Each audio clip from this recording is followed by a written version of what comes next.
Good morning, everyone. Thank you so much for joining us. We're so happy to welcome you to the AspireMed interview crash course. We're tremendously excited that you're here with us today, along with a fantastic array of speakers from incredible university-wide participation initiatives from over the country, who have generously volunteered their time to talk to us today. So just a bit about us. We are AspireMed, an organisation founded in June of 2020, primarily as a response to the pandemic and subsequent lockdown. Our aim was, and still remains today, to make medicine more accessible to students regardless of their backgrounds. We held our free inaugural conference in August 2020 with guest speakers from large national authoritative bodies, including the GMC, MSc, UCAT and BMAT, and we're delighted to host almost 1,500 attendees. Since then, we have continued to share via our Instagram account free and high quality resources, including talks, preparation events and guides.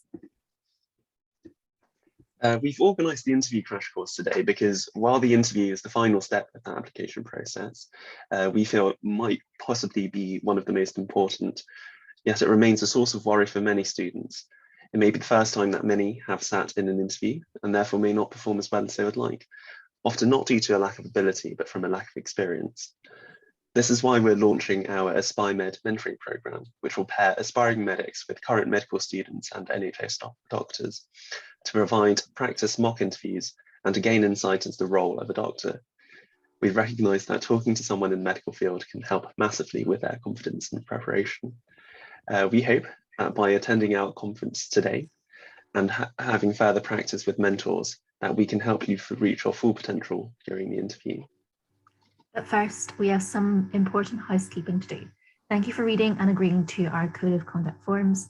We realise that our safeguarding measures mean the interactivity of this webinar is limited. However, we hope you can appreciate this is for the safety of all attendees. If you have any questions for our panelists, please submit these in the Q&A tab, which can be accessed by clicking the icon in the bottom bar. If you run into any technical issues, you can message us backstage using the chat function. And if you've got any safeguarding concerns, please do not hesitate to contact us at safety@aspiremed.uk. We are so honoured and grateful to be working alongside and supported by these wonderful organisations. Today, we have several widening participation societies, including BWAMS from the University of Birmingham, SAMDA from the Barts and London University, CamWAMS from the University of Cambridge, and also Medpath from Keele University. We will begin the day with SAMDA, who will give a talk about traditional panel interviews. This will be followed by CamWAMS, who will talk specifically about the Oxbridge style panel interviews. We will then move on to multiple mini interviews by Keele Medpath.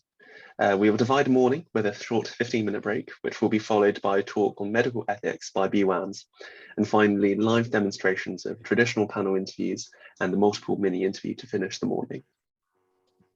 We'd like to invite all attendees to complete a pre and post-course questionnaire. This is completely voluntary and all responses are anonymous. The link to the pre-course questionnaire should now be in the chat, or you can scan the QR code on the screen. Someone will paste it in the chat very soon if it's not already been done. We are collecting information regarding access to resources and opportunities to better understand that applicants face during the medicine application process. We'd also like to evaluate whether attending this course is useful in your application to medicine, and as a thank you for completing both questionnaires, we'll send a certificate of attendance for today.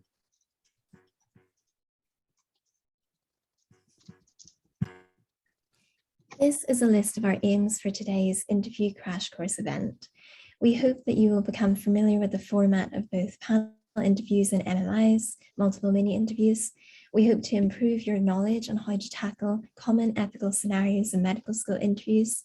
Finally, we hope to broaden your knowledge and experience by simulating the interview environment and offering example demonstrations. Without any further ado, we'll kick off with our first speaker. SAMDA are a student-run society based at the Barts and London School of Medicine and Dentistry. They are dedicated to supporting Year 12 and 13 students at local state schools towards making strong, well-informed applications to medicine and dentistry degrees. SAMDA run widening participation programs in medicine and dentistry, organising events that offer insight into health degrees and clinical skills events, providing guidance on personal statement, aptitude tests, and interviews. In addition, they have recently held mock interview panels and interview crash course. We are excited to be joined by them to talk about panel interviews today.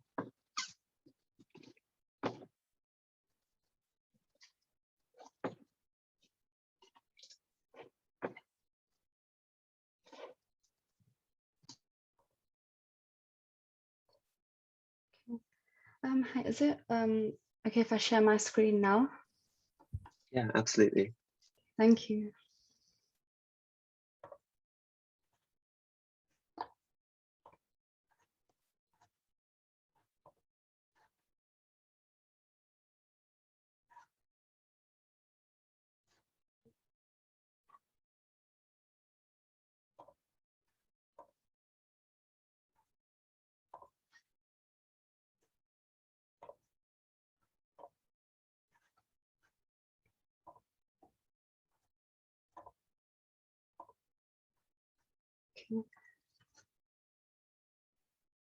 Okay, so welcome everyone. My name is Carola. I am a fourth-year medical student at Barts. Hi, my name is Padma, and I'm a second-year dental student at Barts.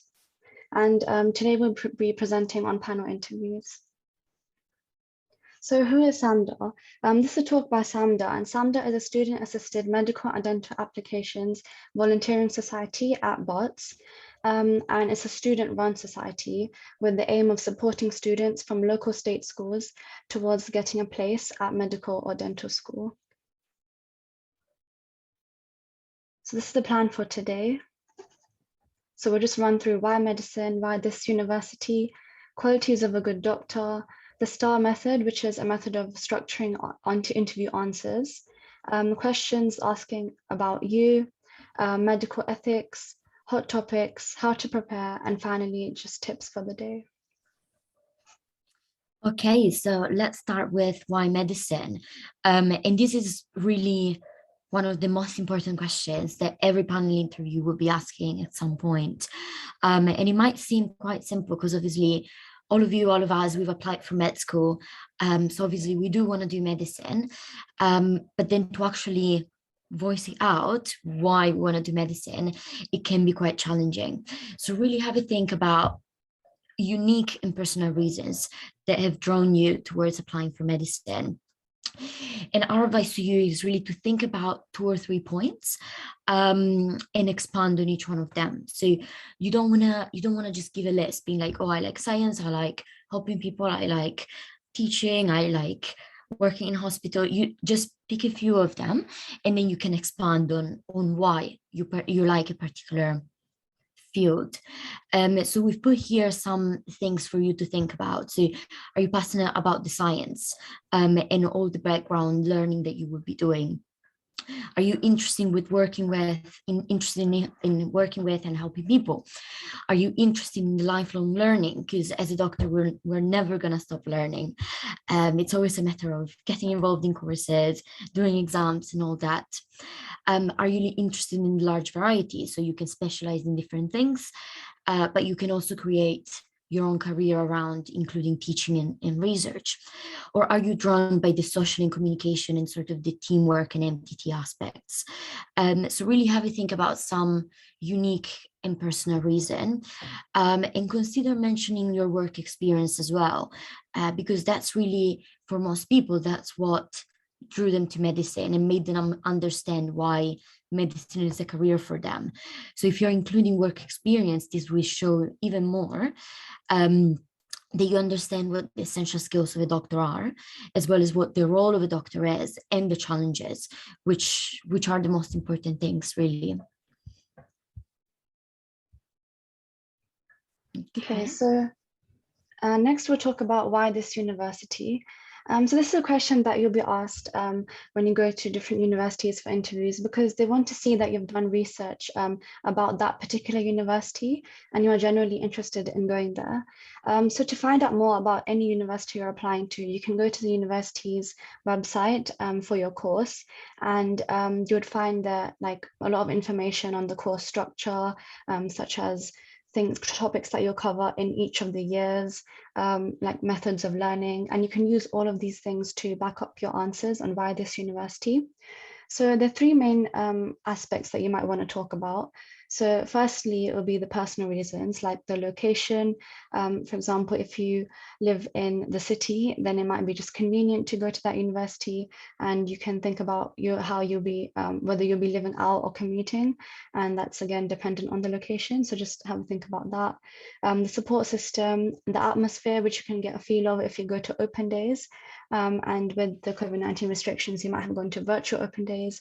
So it's always, if you talk about that as well, then it shows that you've made an effort to find out more. Then you can talk about academic side of things, like the course structure, the placements, which hospitals they have the placements at, the teaching style. So for example, some universities have a PBL, a method of learning, which is problem-based learning. And that's like that's when you have learning from small group activities. And if this is something that you think would be beneficial to you, then you can mention this in the interview. Also patient contact, that is because some universities have very early patient contact, like Barts, for example, you would have patient contact in the first year, whereas other universities, you might have to wait until maybe third year. So if you like early patient contact, or then you can mention that. Getting involved with research and intercalation, you can find out more as well on the website. And then, of course, the social aspect, like the societies at that university. If you go to a student union website, then you can usually see a whole list of societies like sports societies, cultural societies, volunteering societies. So perhaps if you currently, are involved in something at school and you want to continue this at university, then you can mention it. And then community involvement and volunteering as well. So basically you want to show the examiner that you have researched well and you really want to come here, and you can show your genuine enthusiasm for it. So now we're just to go through some of the qualities of a good doctor in the next few slides. So that's just good communicator, empathetic, good team leader and team player, competent, resilient, and organized. Okay, so let's think a little bit more about communication, first of all. And it's really important to understand and remember that communication is both verbal and non-verbal. So by verbal communication, we mean all the effective communication in speaking to people, which can include, adapting your communication style. So you would be talking differently if your patient was a doctor themselves, or if they were a child, or if they were someone whose first language is not English. You would be adapting your communication style. And you also would want to avoid any medical jargon, because the common words that we get used to, of course, patients would not understand. But part of verbal communication is also listening. And if you guys have heard about golden minute, this is a very, very important concept that all doctors apply, especially in clinics, but also whenever they're meeting a new patient. And it's essentially the idea that by asking, how are you doing? What brought you in today? And just letting the patient speak for about a minute, you're actually getting out way more information that you would get out by just asking a series of questions. So it's really, really important that as part of communication, you're also going to be listening. And then there is your nonverbal communication, which of course includes your good posture, your hand gestures, your eye contact, hand nodding, especially when we're doing things online. It's not that easy to show your nonverbal communication. So things like just head nodding and smiling, it just really, really helps to create this sort of engage aura around yourself, showing that you're engaged in the conversation. And these are all things that, if you're asked about communication and why you think it's important, are things that you can mention, all these different aspects, as well as thinking about, did you see doctors doing this during your work experience? Have you noticed anything about how they adapt the communication style, how they listen to the patient, how their nonverbal communication is? So these are like the very key things. Okay, and the next one. Thank you. And then another important skill is teamwork. And it is really an essential part of being a doctor and of working into healthcare as a whole. So as doctors, at every step of your career, you will always be part of a very large team of other doctors, from, FY1s, which is the first year of training, up to consultants, but you will also have the medical students, and you will always have this like sharing idea and caring for patients. But as part of the team, you will also have a lot of other people supporting the patients in all aspects of their life and of their care while they're in hospital. So really the key thing is, can you think about examples of people that work within a team? When you were doing your work experience, which people did you come across? And we've put down some of them. Yeah, I'm not sure you guys can ask. Okay, cool. So yes, the really key thing that when we think about teamwork is these multidisciplinary team meetings. And you might have come across these during your work experience, but it's really the idea that, as you can see in this image, the patient is at the center of everything that we do. And we really focus all of our attention on the patient. And around the patient, you will have all your doctors, your nurses, you will have therapists, your physiotherapists, which might help people get back into, being independent, your occupational therapists, which help people get back into work, your pharmacists, the GPs and the community professionals as well. But then we also listed here a few of other professionals. So your administrations, porters, kitchen staff, cleaning staff, your social workers, pathologists, medical secretaries, and the list really goes on. And these are all the people that sort of work in the background, behind the scenes, especially in hospitals, but also in GP practices in the community, to really support patients get better, and with anything that they might need, anything that they might struggle with, then we have a whole team of people working in the background. And this is really the key thing about teamwork. Empathy. This is obviously another really important quality for doctors to have. And the reason for this is that it improves patient care, which is the main goal. It makes the patient feel at ease, and it can break down barriers between the patient and doctor. And if you think about it, some patients might come in with quite personal issues. They might have things which they are not very comfortable sharing with immediately to someone who they haven't really spoke to much before. But if the doctor is empathetic, then the patient will be more likely to feel that they can trust the doctor, and it can help to build a better rapport between them. So doctors need to be empathetic all the time, especially in cases where they need to do things like breaking bad news. If a patient, for example, has been diagnosed with cancer, and the doctor needs to tell this to the patient, it can be quite, it's obviously a very challenging thing for the patient to take in. And so empathy is really, really important there.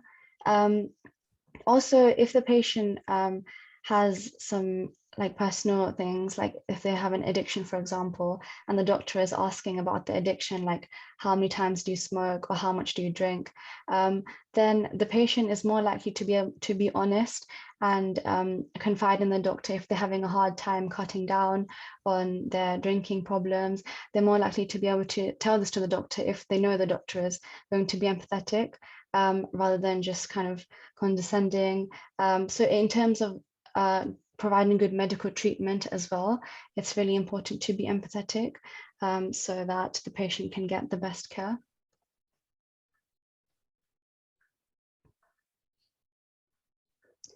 So this is the STAR method, which is a good way of structuring your interview questions that ask you to describe a time when you did something. So a time when you led a team, or a time you demonstrated resilience. So first, in those type of questions, you would describe the situation. So what the situation was, the task next, so what you had to do in that situation. then the action, so what actually you did, or if you're in a team, then what your team members did and how you all worked together. Then the result, and lastly, you would reflect on this. And this is probably the most important part, reflection, because it really shows that you've taken out time to think about what went well and what you could improve for next time. So I'll just give you a quick example of how you can use this method. So for example, if you're asked to describe a time you showed empathy, then first you would describe the situation, which could be that a friend confided in you about difficulties that they were having with their mental health and studies. And they said that they've been keeping things bottled in for a long time, and they were finally confiding in you about this. Then the task would be that you wanted to make sure that they felt listened to, reassured, and hopefully a little lighter by the end of the conversation. Then you would talk about the action you took, like you listened to everything that they had to say, you empathized with them, you told them that you were there for them and suggested that they speak to the university's student support system. And you also made an effort to check up on them from time to time. And then the result would be that this friend gained courage to gain the contact the student support about the things that they were worried about. And then they also went on to have counseling. And lastly, you could reflect on this by saying that you thought you did well by listening carefully to the friend without interrupting them. You were empathetic and supportive, and you signposted them to the correct services and encouraged them to get help. And perhaps you could also maybe reflect on the fact that for next time, you could, improve on your empathy, or you could do something like contact them more often. So it just depends on the scenario. And this really would show the examiner that you've thought about what happened in detail. So it's just a good method of structuring your answers. So just keep that in mind. Okay, so next we'll talk about you questions. So the ones that ask you to talk about yourself, including your hobbies or extracurricular activities, roles you've taken on. And this is really an opportunity to sell yourself. So just don't be shy, just go for it. You can talk about how your hobbies have taught you things like communication skills, perseverance, time management. For example, if you play a musical instrument, then it can teach you perseverance because you have to really practice for hours and hours to be able to perfect a piece. Time management, because you have to balance that with your work. Roles you have taken on like house captain or prefect, these can teach you leadership skills and teamwork, which are really important to have as a doctor. Then they might ask you about how you cope with failure, fear, or stress. And this is because, being a doctor can be quite stressful. Through medical school as well as actually working as a doctor. So they want to see that you have a good coping mechanism. So this could be anything, like you could say that you de-stress by engaging in your hobbies, or it could be something like you just go for a walk, you talk to your friends, anything to show that you have a mechanism to deal with stress. Then you might be asked about your strengths and weaknesses. So, just have a think about that. For a weakness, you might be also, it would be good to elaborate on how you are working to overcome this and what steps you have taken, and how you'll continue to do that to overcome it. And then lastly, you might be asked to describe a time you did something like made a mistake, demonstrated resilience or empathy, dealt with conflict, a time you had to prioritize, or a time you worked in a team. So for these ones, just use the STAR method for structuring your answers.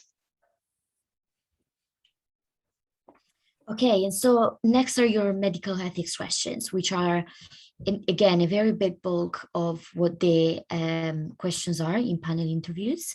And we're not going to go too much into details here because you're going to have a medical ethics talk a bit later in the morning.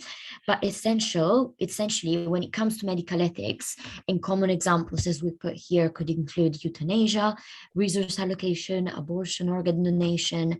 You really want to be thinking about your 4 pillars of medical ethics, which are your autonomy, which is essentially understanding that the patient has ultimately the right to choose for themselves, as long as they've understood what their decision entails.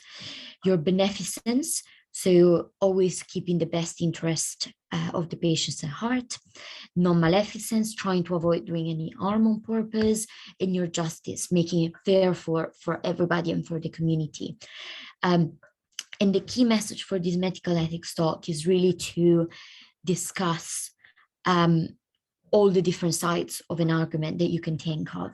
And it's it makes it very easy to just literally walk through the pillars. So, you know, saying in terms of autonomy, I think this, in terms of beneficence, we can say this, but also this. So it's really, really important that you present all sides of the argument. And that you also, you know, it's all right to give your own opinion as long as you justify it, but you also need to present all sides. You need to show that you understand the positions of everybody else around you. Okay, and then next slide. Thank you.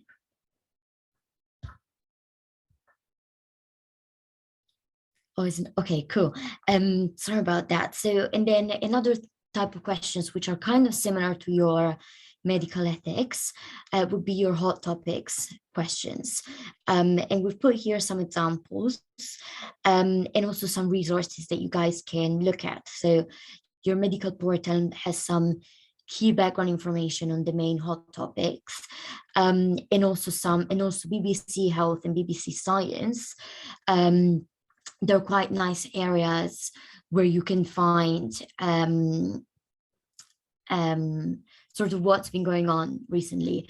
So I remember before my interviews, I used to look at BBC Health and BBC Science sort of like a few mornings a week.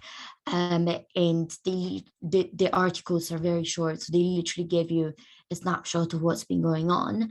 And then for things that you are more interested in, then you can expand it a bit more. We'll first talk about COVID-19. So COVID-19 has obviously had a major impact on the NHS. And because of the pandemic, there's been a significant decrease in the number of elective procedures that have taken place, the number of urgent cancer referrals, and the number of cancer treatments as well have dropped. And the BMA has estimated that in April, May, and June 2020, in England, there's been between 20,800 and 25,900 fewer patients starting cancer treatments after getting a decision to treat. So that's just an example to show that how much of an impact COVID-19 has had, because it means that these patients who do need treatment haven't been able to get it. And so there's been like staff shortages. Compared to the EU, UK has lagged behind in the number of available beds and critical care facilities as well. And reasons for this include underinvestment in the NHS over many years, and as well as cuts in funding for public health. So then we can talk about the sugar tax, which is also a hot topic because it was introduced recently in 2018. And this was introduced first in Mexico, actually, in 2014. And there it was found to be successful. And 12% reduction was shown in the amount of sugary drinks purchased. So then the UK also implemented this. And the result was that 50% of manufacturers decreased the sugar content of their drinks. And this is obviously a really positive sign because it means that it can also help to tackle childhood obesity, which is also a pressing concern. And so the ones that do not conform to this, and the manufacturers that do not reduce the amount of sugar in their drinks, would have to pay the tax.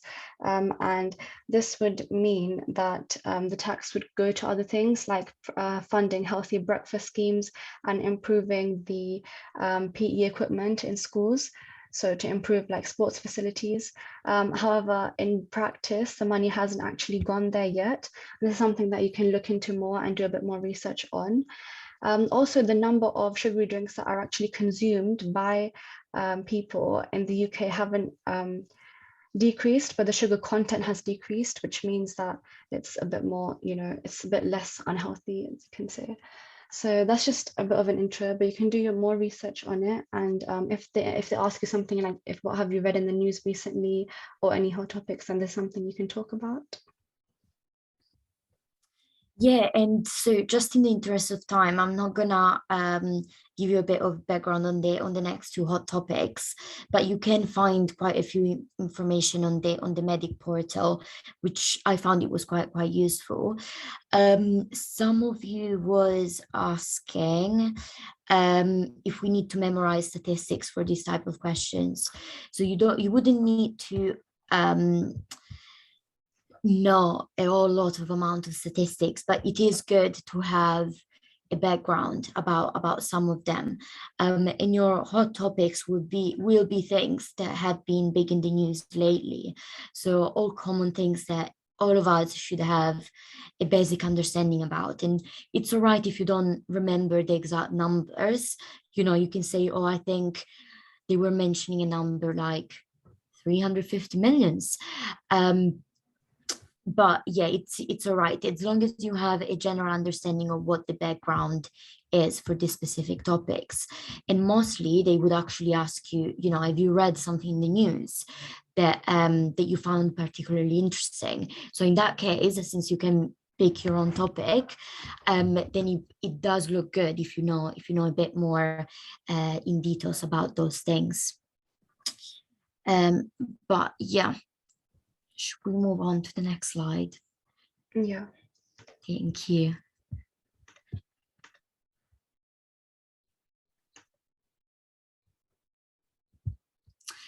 Cool. And then, so as we're getting towards the end in the next few minutes, sorry that we're running a few minutes late, but we thought it was nice to just include these 3 Ps. So pre-reading, predict, and practice is an easy way for you guys to prepare. So your pre-readings is everything that we've talked about. So do your research, learning about the university, reading about some hot topics that have been really big in the news lately, but also review your personal statement, think about your work experience and your EPQ, because again, some schools, they might use your personal statement as a starting point for a conversation. Some others might ask you questions from it if they see that you're struggling a bit. So it's really important that you are strong on your personal statement and your own experience. Predict is all about having a look at what are the most common questions that normally come up in all the different universities that you're applying to, that you're getting interviews for, and think about the answers by writing down some bullet points. One of the other questions that you guys sent in was about how to follow the STAR technique when you're answering questions. And I used to struggle with them quite a bit as well.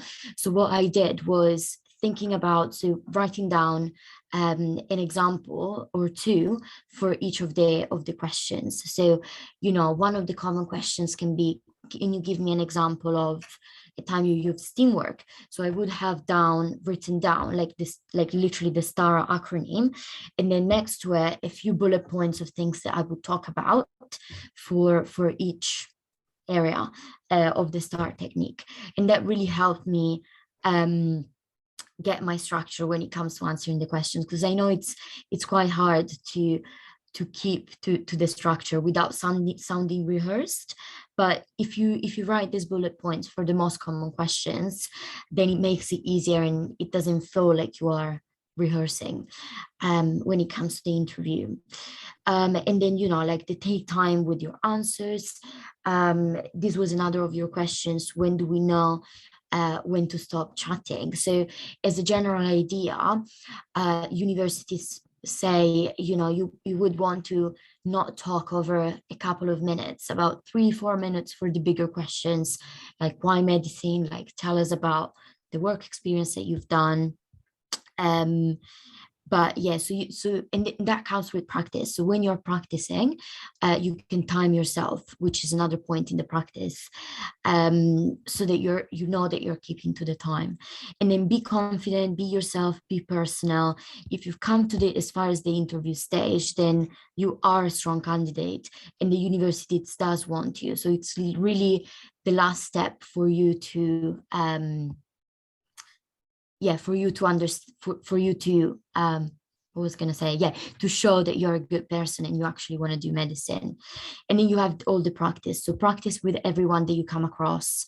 You can record yourself and time yourself to like see how you're doing, and you can make use of all the resources. So all the mock interviews, they're very, very useful. Website, books, blogs as well. And then yeah, next one. Okay, so these are just some final tips for the day. Make your responses personal. That's really important because, again, like if you don't want to have a rehearsed, robotic kind of answer, it really, if you reflect on things like your work experience or your volunteering, and you, from work experience, if you talk about some particular examples that's really stood out to you, that can really help to make your responses personal. You can take a moment to pause during the interview to think of your answer. Don't be afraid to correct yourself if you think you made a mistake. Know your personal statement well, because some universities go through it during the interview, like BARTS does. Don't worry if your question didn't go well as you'd hoped, focus on the next one. For ethics questions, keep the 4 pillars of medical ethics in mind and use these to support your statements. You can use the STAR method for structuring your answers. Dress smartly, have good posture, avoid slang or informal language. Remember to smile and maintain eye contact. And lastly, be confident but not arrogant. Also, another thing is that examiners sometimes want to lead you to the right answer. So even if you think you don't know the answer to something, if you just kind of listen to what they're saying, you may be steered in the right direction. So just, you know, keep that in mind. Don't be afraid of them. Like, they can be there to help you as well sometimes. Yeah, and just to answer some of the questions now, what would you do if they ask about a topic you don't know about? So for that, Hama, yeah. sorry, because we're just running a bit late. So is it okay if we just, with AspireMed as well, we can just answer them by writing? Oh, that's a good idea. Yeah, just so we're not gonna take up like time from the next speakers. Okay, yeah. So yeah, thank you guys. If you have questions, just feel free to send them in the Q&A and we'll stay a few extra minutes to answer them. Thank you very, very, very much, SAMDA, for that really informative talk. And it really provided a great overview of panel interviews. There are some questions, as you guys mentioned, in the chat. So if you want to like stay and like type answers. No problem. Good. Thank you so much. Absolutely. Thank you. Thank you. Thank you so much. Bye. So we've got CamWAMS, which is a student-run society that promotes widening access and participation in medicine. And they're committed to improving access to Cambridge Medical School. So working closely with local schools in East Anglia, particularly students from widening participation backgrounds, they seek to address all forms of access issues, ranging from work experience to interview practice. Throughout the academic year, they organise events, provide application tips, and offer insights into life as a Cambridge medic. They regularly post example interviews and debunk myths about getting into medical school, and they also hold an annual MedLife conference. We are very delighted to invite them to speak about Oxbridge interviews. Over to you. Thank you very much. Okay, thank you so much. So my name is Maki, and thank you for the amazing introduction for CamWAMS. And today I'm going to be talking a little bit about the Oxbridge interview. But first of all, what is CamWAMS? I think Junior already spoke a lot about what we do, and essentially we do quite a lot of outreach work both in East Anglia, but we're also trying to expand a little bit more nationally. So we run our MedLife conference, which is in August, which is our admissions sort of talk. We also run our Day in the Life conference, which is when we bring in some doctors, talk a little bit about some cases that we've seen in the hospital, sort of just in the time of COVID, replacement for work experience, essentially. We also just recently just finished up our mock interviews, which was really, really successful. And we just tried to pair up students with current students and basically just give you what a Cambridge and Oxford interview would be like. We also have camwams.co.uk. Please do visit it if you want any ideas on any tips and resources. It's quite a great website that we made just for you guys. We also have a CamWAMS newsletter, which runs every month. We have our interview tips, myths of the month, and essentially amazing tips from our committee members. And also, obviously, I have to say, please follow our Instagram, Twitter, and Facebook. We post quite a lot of stuff on there, like interview questions, again, myths of the month, and also clinical questions, which you might want to try and answer. I think the most recent one is a little bit about chest pain, so something you might want to look into. Okay. So why does Oxbridge deserve a separate talk at all? So you might have noticed that on your program that we just had a lovely talk from SAMDA, and I'm going to be followed by an MMI talk by Kiel Medpath. So why does Oxbridge deserve a separate talk at all? And hopefully you don't think it's because we're on our high horse, we're not any better than any other university. It's not that, okay? It's mostly just because the interview format is slightly different and the questions are slightly different. And I feel like most of you guys probably already know that there's slightly different sort of pacing to these interviews. So generally the basic interview format is that it's more so a brief discussion. So it's a bit like the panel interviews that SAMDA discussed a little bit earlier, where essentially you're sitting across a table from some interviewers and essentially you're just chatting. So one interview at least will be scientific. Some other interviews might also be ethical / personal. And we'll talk a little bit about what those mean in a second.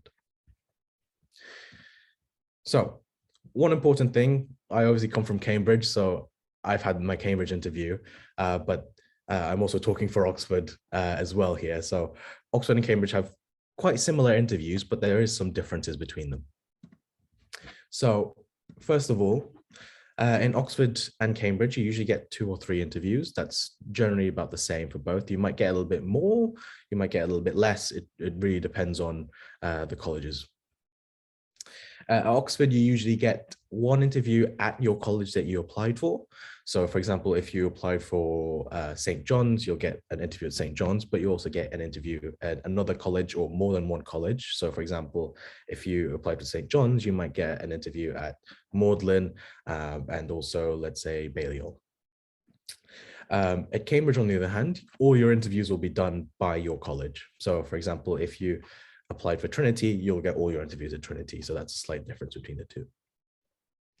Now, this is slightly different, and I don't know if you guys are in year 12, it might change back, or in year 11, you might change back in a couple of years' time, hopefully, with COVID sort of receding a little bit. But pre-COVID, when you actually went to Oxford and Cambridge, typically an Oxford interview would be, or at least Oxford interviews would be a multiple day affair. So you would have more than 1 interview, and it would be spread around 1 to 2 days, maybe even more. And you usually stay in the college that you applied for. So it's quite a nice experience to be able to go to the university, feel like you're a bit like a student, and it's really quite nice. In Cambridge, on the other hand, it's more so of a 1-day affair. So essentially, back in the day when you used to be able to travel more, you go up to Cambridge, spend the day in Cambridge, do all your interviews, and then go home. Cambridge does also offer some accommodation, so that's why you can stay in the night before and you can do your interviews quite bright and early. But obviously, if it stays as it is, so for you guys who are in year 13 who have your interviews quite soon, they'll be virtual, so you won't need to travel. And I suspect Oxford's multiple day interviews might not be multiple days if it's virtual, just because it's quite easy to, log on.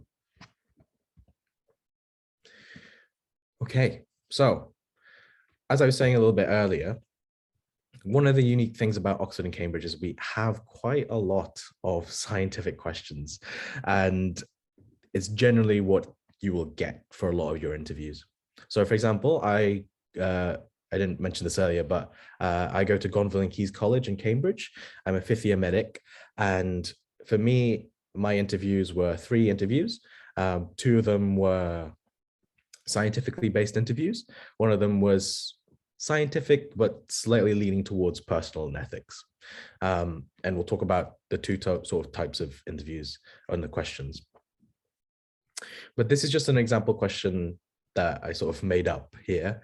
But this question is, I have 2 ears, 2 eyes, 2 lungs, and 2 kidneys. Why don't I have 2 hearts? Now you might think, oh gosh, how do I answer this question? But it's the point of a Cambridge interview and an Oxford interview is really just to see how you think. Okay, it's less so how much do you know, it's more so how do you think, because ultimately this interview is trying to replicate what we call in Cambridge supervisions and what Oxford calls tutorials, which is basically small group sort of seminars essentially. So you'll be in a supervision or a tutorial, it'll be one sort of supervisor or tutor, and then maybe yourself and 2, 3, or 4 other students, and essentially it's trying to mimic that as much as possible. So essentially what we want you to do in a scientific question is speak. Tell us what you're thinking, okay? We don't necessarily want the right answer from you because sometimes there isn't a right answer. In this case, there might not necessarily be a right answer. But what we want you to do is see how you think. So in this scientific question, you have 2 R's, 2 ears, 2 eyes, 2 lungs. Some organs, there's 2 of them, but in some organs you don't, for example, the heart. So there's 2 ways you might go about answering this question. One spin of it is, why do I have two of some organs, but only 1 of others? The other way might be, why don't I have 2 hearts? Okay, so why do I have 2 organs for some things? So some of these organs, for example, ears, eyes, it's quite obvious why you might have two of these organs. If you have a little think about it, why would I have sort of 2 ears? Why would I have 2 eyes? So if you don't necessarily know, your interviewer will probably prompt you a little bit. So what's the benefit of having 2 eyes compared to just having 1? What's the benefit of having 2 ears rather than just 1? And one of the things might be localization. So with the eyes, we have 2 eyes mostly to help with depth perception. If you even cover just 1 eye, you can still perceive depth, but it's a little bit more difficult. Same thing with ears, we can localize sound because of it. If you imagine, if you have 1 ear blocked, okay, and a lot of you might have that in the past when you were a kid, that you might have an ear blocked and you're trying to listen for something and you can't really hear where it is. Having 2 ears really helps with sound localization, and you can really pinpoint where the sound is as opposed to just, oh, it's somewhere, okay? So that's one way you might go about answering that question. The second way you might answer the question is, why don't I have 2 hearts? So this one is more so tackling the physiology of the heart. So this really is trying to use a little bit of your biology knowledge. But even if you haven't done the heart, it doesn't really matter because we're trying to get what you think. So why don't I have 2 hearts? Now, if you've already done some A-level biology, you would already know that there's a conduction system in the heart, and the heart is a pump, and it's pumping quite hard. And essentially, you have both the right and the left side, and hopefully you know that they need to pump at the same time, okay? For me, I actually consider that the right and the left side are basically 2 hearts. They're just controlled by one system. So the question is, why don't I just have 2 separate hearts? Well, if you think about it, the conduction system is sort of has a pathway. You would already know that it comes from the SAN node, then to the AV node, and then on to the bundle of His, and then separates down at the bottom. And essentially, by having this bundle of His, it sort of helps with synchronizing the 2 sides of the heart. So what would happen if I separated the heart into 2? So what happens if I have a left and a right side? So if I have a left and a right side, it suddenly becomes a lot harder to synchronize both sides of the heart, or 2 hearts at once.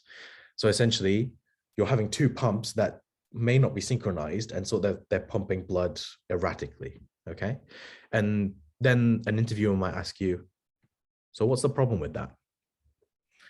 You might think, oh, because blood might backflow, blood might get stuck somewhere. A valid point. And then the interviewer might ask you again, so does this happen in real life? And then you might think, well, 2 hearts, not really. But then if you think about it, when does a heart not synchronize its beats very well? The answer is arrhythmias. Okay, so essentially I've just gone from a situation which doesn't exist to a situation that is quite feasible, an arrhythmia. And essentially what we're trying to do is pick apart your brain, essentially asking you questions that try and get as much as possible from you, essentially. Not necessarily your knowledge, because as much as we love having people that know quite a lot of things, what's the point in taking you in if you know everything? There's no point in you coming here. Okay, we want somebody that has good potential to learn. So essentially that's how you might answer some of this question. If you want sort of more the full answer, we'll be posting a sort of newsletter, or I wrote the full answer in our newsletter, and that should be coming out quite soon. So please do sign up for our newsletter on camwams.co.uk if you want a sort of more detailed answer on how you might do this. The second type of question you might have is sort of an ethics question. And I know SAMDA already covered a little bit, and you'll have a more in-depth ethics talk with BWAMS a little bit later. But this is more so, again, similar to the style of the scientific question, that less so, we don't really are bothered about your knowledge about the law and things like that. It's more so, what do you think? Or what are kind of thoughts that you're running through your head? So this question is, do you think that the mandatory vaccination of frontline healthcare workers is justified? So hopefully you might have already known that in April 1st, ministers are sort of thinking about having mandatory COVID vaccinations for frontline healthcare workers. So that includes nurses, doctors, physios, basically everybody who sees patients. Now, is that justified? Now, in this question, you obviously need to weigh up what are the benefits, what are the disadvantages, what are sort of your thoughts, what are your initial thoughts? You might think initially, oh, obviously not. It's breaching or not breaching people's autonomy, okay? And patient autonomy is important for medicine, especially here in the UK, where we try to make sure that patients have as much autonomy over their treatment as possible. And even though they're staff, we should still treat them as patients because they're receiving this jab, receiving this vaccination. So then an interviewer might also question you again, saying, yes, we should make sure we have autonomy, but should this autonomy be removed for somebody who is working directly with people who are vulnerable? Okay, so if you don't already know, care home workers do legally need to have to be vaccinated, and because they're working with vulnerable people. In this case, it's the same sort of thing. So should healthcare workers be vaccinated because they're working with vulnerable people, like old people, children, people who are immunocompromised? Something that you might need to think about as well. So essentially, this type of question is balancing up the pros and cons of it. And with this one, there's a lot of back and forth between you and your interviewer, especially if it's a one-to-one interview. For example, in my interview, there was a lot of back and forth, and your interviewer will really play the devil's advocate, and they will really try and make you change your mind. And something that students sort of find a little bit difficult is, should I stand my ground or should I relent, essentially? And the answer is, do what you think is right, okay? So if you are convinced by their argument, then relent, that's fine. But if you feel like you're not so convinced with that argument and your gut feeling is no, then stick your ground, okay? Do what you think is most correct for you, rather than sort of, don't do the thing where you're always relenting, because that's not really good. And don't do the thing where you're just super defensive about your argument. That's also not good. You want sort of a mix between the two. Just do what you think you feel like. So here are some of the differences between the interviews between individuals. Hopefully you already know that Cambridge has 31 interviews. I believe Cambridge has 31 colleges and Oxford is about 39. So the types of interview will really vary between the colleges. So usually most of them will be scientific based, but some of them might be ethics or personal. So they might ask you a little bit about your personal statement, but again, that's not really super common. The number of interviews, again, will vary depending on the college. So it can anywhere from 2 to 3, typically 2 to 3, but it can be anywhere from 1 to 4. The number of interviews opposite you can, again, change. So the average number is about 2. But for example, in my interviews, it was just 1-to-1, and you might have 3 people in there, for example. The interview topics, again, is very variable, and they can ask you basically any topic, even if you haven't studied it. So I think one of the questions that came up earlier, and I think SAMDA's already answered it, but what happens if you don't really know how to, if there's a topic that comes up and you don't really know how to answer it? They can ask you questions that you don't really know what the answer is to, because again, it's more so thinking or trying to pick about your thinking rather than your knowledge. So for example, one of my colleagues was asked about space and talked about a space question and physics question, even though they haven't done physics before or space really. So it's more so picking about your thinking. And lastly, if you're a graduate in Cambridge, instead of doing a more traditional Cambridge interview where it's more panel type, you have an MMI style interview. I don't know if that's the same in Oxford, but it's definitely the case in Cambridge. And then again, some practical tips. I think some of them have already been shared and they're really quite useful, but make sure you be prepared. If you're having a virtual interview, make sure you sort of have set up your camera, set up your computer already in advance. If you're doing it in person, make sure you know where the room is and you know what's going on. I was pretty much technically late for my first interview, so please don't do that. Know where your room is, know where you're going, so that way you go to your interviews on time, ready, and not out of breath from running.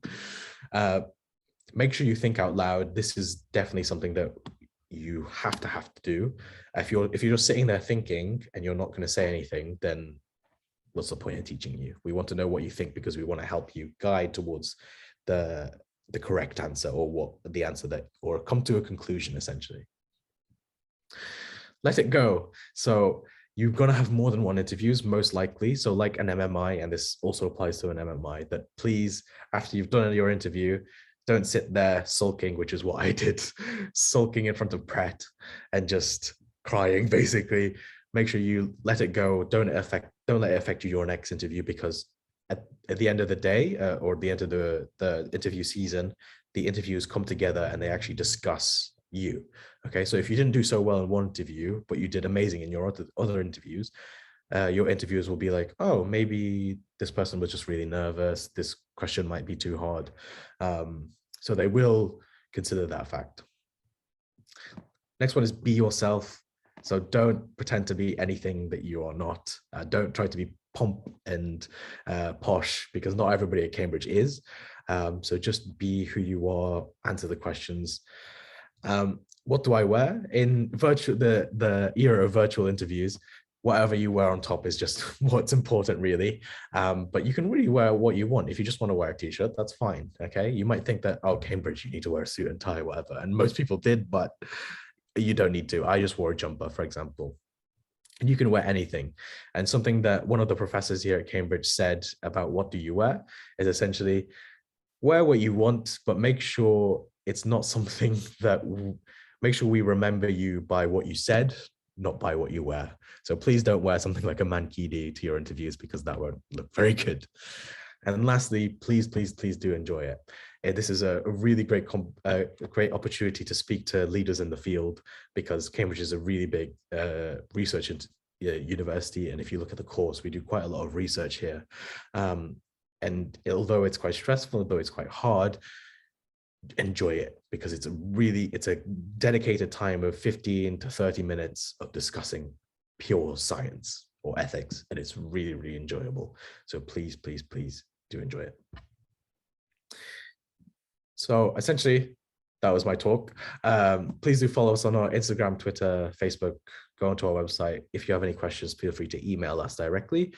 We do have a message box at the bottom of our website.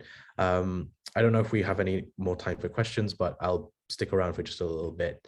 if you have any questions, and I'll type some answers out. But thank you so much, AspireMed, for having us on.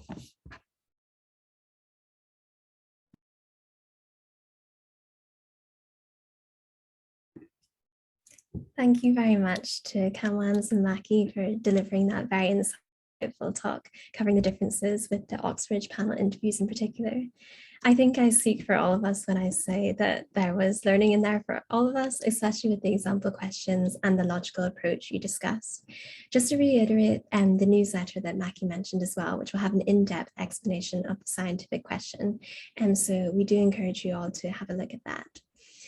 And we also encourage attendees to follow all the widening participation societies here today and many more on their social media channels as they provide useful information, events, and resources. So Mackie, if you do have time, unfortunately, we don't have time to answer live questions, but if you do want to stick around and answer some of the ones in the Q&A, I believe there are some directed to you. And if you don't have time, that's okay too. Thanks so much again. So moving on to our next talk, Medpath is a student-led initiative supported by Keele University School of Medicine. Medical students deliver educational sessions to students from widening participation backgrounds in the Stoke-on-Trent area to inspire these students to consider applying to higher education and particularly medicine. These events take place with local pupils at their schools or at pre-arranged days at Keele University.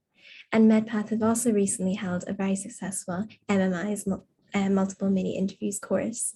And Phoebe is here today to talk all about MMIs. So thank you very much, Phoebe, and we'll hand over to you.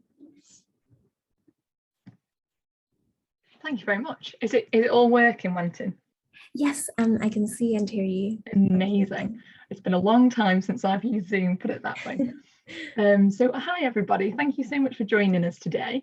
Hope you've enjoyed the talks as much as I have this morning. They've been fantastic, haven't they? I'm Phoebe, I'm one of the fifth years from Keele. I'm here on behalf of Medpath, which is something very close to my heart. So we're the WP scheme from Keele.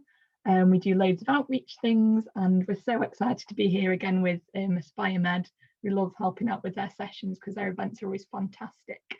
So I'm here today to talk about MMIs. You might have heard of them before. I'm sure most of you have sort of heard the phrase and thought, oh yes, that's something I'm going to do in the future. Some of you are probably preparing for them now or might have just done a few because the circuits are starting now. So we'll try and tailor it for everybody depending on whether you're familiar with it or not. So what we're going to cover today, what, where, why and how. We'll do a good run through about what MMIs are. Some top tips about some interview preparation, some 3 things that I always think about when I'm preparing for interviews. Some common MMI stations. Our top tips are things that I always advise people to do. Not that I always take my own advice, but some things that we think might be helpful. And if we have time, a bit of a quiz at the end. And then I'll stick around for the whole day. We're back after the break for some example stations. So I'll answer all your questions in the chat, so keep putting them in there and I'll get to them when I can. So quick disclaimer that I've created this presentation based on sort of the experiences I have, the things that I've looked up about, and I know it'll be recorded, so depending on when you're viewing it, it's right at the moment, but if you view it slightly later, things might change, especially with COVID at the moment. Each medical school runs very slightly different MMI circuits, so some of the things we discuss you might not experience at some medical schools, and some medical schools you will. So it's always a good idea to look on their website and to just sort of make sure that all the information on there is the most up-to-date. So they're the best places to have a look. And also with COVID-19, that is sticking around for a little bit still, isn't it? We are doing virtual interviews mostly at the moment. Some are hoping to do in person. So I'll cover a little bit about online interviews because they are ever so slightly different. So firstly, what is an MMI? In medicine, we like these 3-letter abbreviations for pretty much everything. And it stands for multiple mini interviews. And in that way, they're somewhat sort of self-explanatory. So what it is it's just short interviews, roughly 5 to 10 minutes.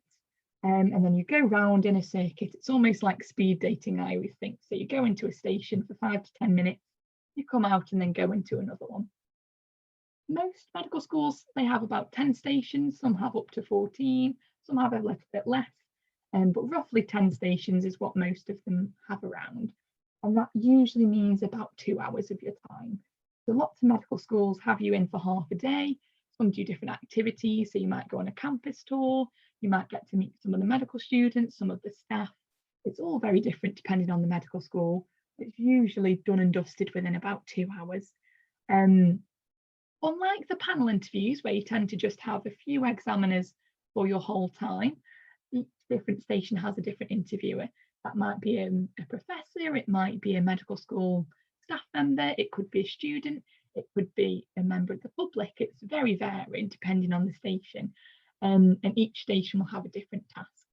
So I quite enjoy them because it means you get a clean slate after every station. Sometimes it's hard to move on, but the thing you need to do is just kind of get out of that mindset of something might have gone a little bit wrong in the next one, and you go into someone completely new and they haven't made any impression of you yet, so you just have a clean slate and get to go again. So why we think it's important to just talk about it today is that MMI is the most common medical school interview. Unfortunately, this map isn't that up to date at the moment. I couldn't find an up-to-date one, but there's about 44 medical schools at the moment and about 29 use MMIs. So if you're fortunate enough to get an interview, at least one will likely be an MMI. So they're really useful to sort of look into. I've listed all the ones that are using them for the 2022 entrance. And as you can see there's quite a lot of them. Where I go to, Kiel use them, and all across the country we're using them at the moment. So they'll be really useful for you all. So before COVID, all the MMIs used to be in person. Obviously, with how things are at the moment, they've all moved to online pretty much. So people are using Zoom and Blackboard, Microsoft Teams. They're using different platforms, and some are hoping to run them in person. They're very, very similar. The stations are quite similar. It'll just be you're sat at home or wherever you decide to take the interview rather than going in person. So there's some benefits. You don't have to travel. You kind of can sit where you want to sit. As we discussed before, you only have to sort of get sort of professional on the top half. You can sit in leggings if you like, or shorts, whatever you feel comfy in. But there are some, other difficulties. It's harder to show empathy and all kind of have those communication skills online than it is in person. So there is some adaptations, but I'm sure you'll all be really, really good at them regardless. So the why are MMIs used? So I think they're a really, really good way of assessing a variety of skills. So each station has a different task. I'll discuss some of the common ones, but it may be assessing sort of communication skills or reasoning.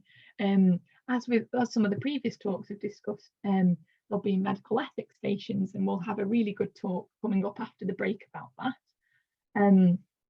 It's also one of those things where you can assess communication throughout all of them. It's really good that you can assess different forms of communication. Unlike in some of the panel interviews where you can almost say you've got good communication skills and sometimes get away with it because you're talking about topics. In MMIs, you often have to demonstrate those communication skills. So it's a really good way to assess the skills that you're going to need throughout your career. Another good thing is that it allows the medical school to build a really holistic view on how you are as a person, not just how you are sort of black and white GCSE and A-level results. And it also gets lots of different opinions. So each station has a different interviewer. So it gives a really good picture of how you are. And it also means for you, like I said before, you get a fresh start with each person. It's really good for communication skills, as I mentioned. And also all medical schools have OSCEs, which are basically our practical examinations. And therefore, actually, it's a really good practice for you for OSCEs in the future, if you're fortunate enough to get a place, because they kind of carried out in very, very same format as an MMI. So it's always good practice for us. Now, the key things for interview preparation, I split them into 3 things. So preparation, practice, and mindset. So preparation is something that you can do now and something that you can start really early. And a good resource is looking at the GMC documents of good qualities of a doctor. People always reference it all the time. It is a short booklet, and I would really recommend just having a flick through it, because often all of the things come up in the interviews, whether it's a panel interview, an MMI, or an Oxbridge interview, they do come up. So it's worth just having a bit of an idea about them. utilising online resources. So you've done the first best thing to do is come today. It's a really good platform to gain insight and to have a bit of a practice, and you get the mock MMI two goes with the AspireMed that they're running in the future. So that'll be really good for you. The medical school websites are most up-to-date things that you can read, and they'll have key buzzwords on them that are really good to just get into your interviews if you can. So you'll look for sort of empathy, teamwork, leadership, reasoning, professionalism. So if you can kind of emulate all of those things, you're on to a good start already before you even get there. Medical ethics, which I won't touch too much on because of the talk coming up, but if you just have a brief understanding of the 4 pillars, have an understanding of some of the basic laws in the UK, so sort of abortion laws, euthanasia, things like guilt competence that sometimes come up in interviews, it's quite useful to know beforehand. And then the latest news. So I wouldn't be surprised if COVID isn't featuring quite prominently at the moment still.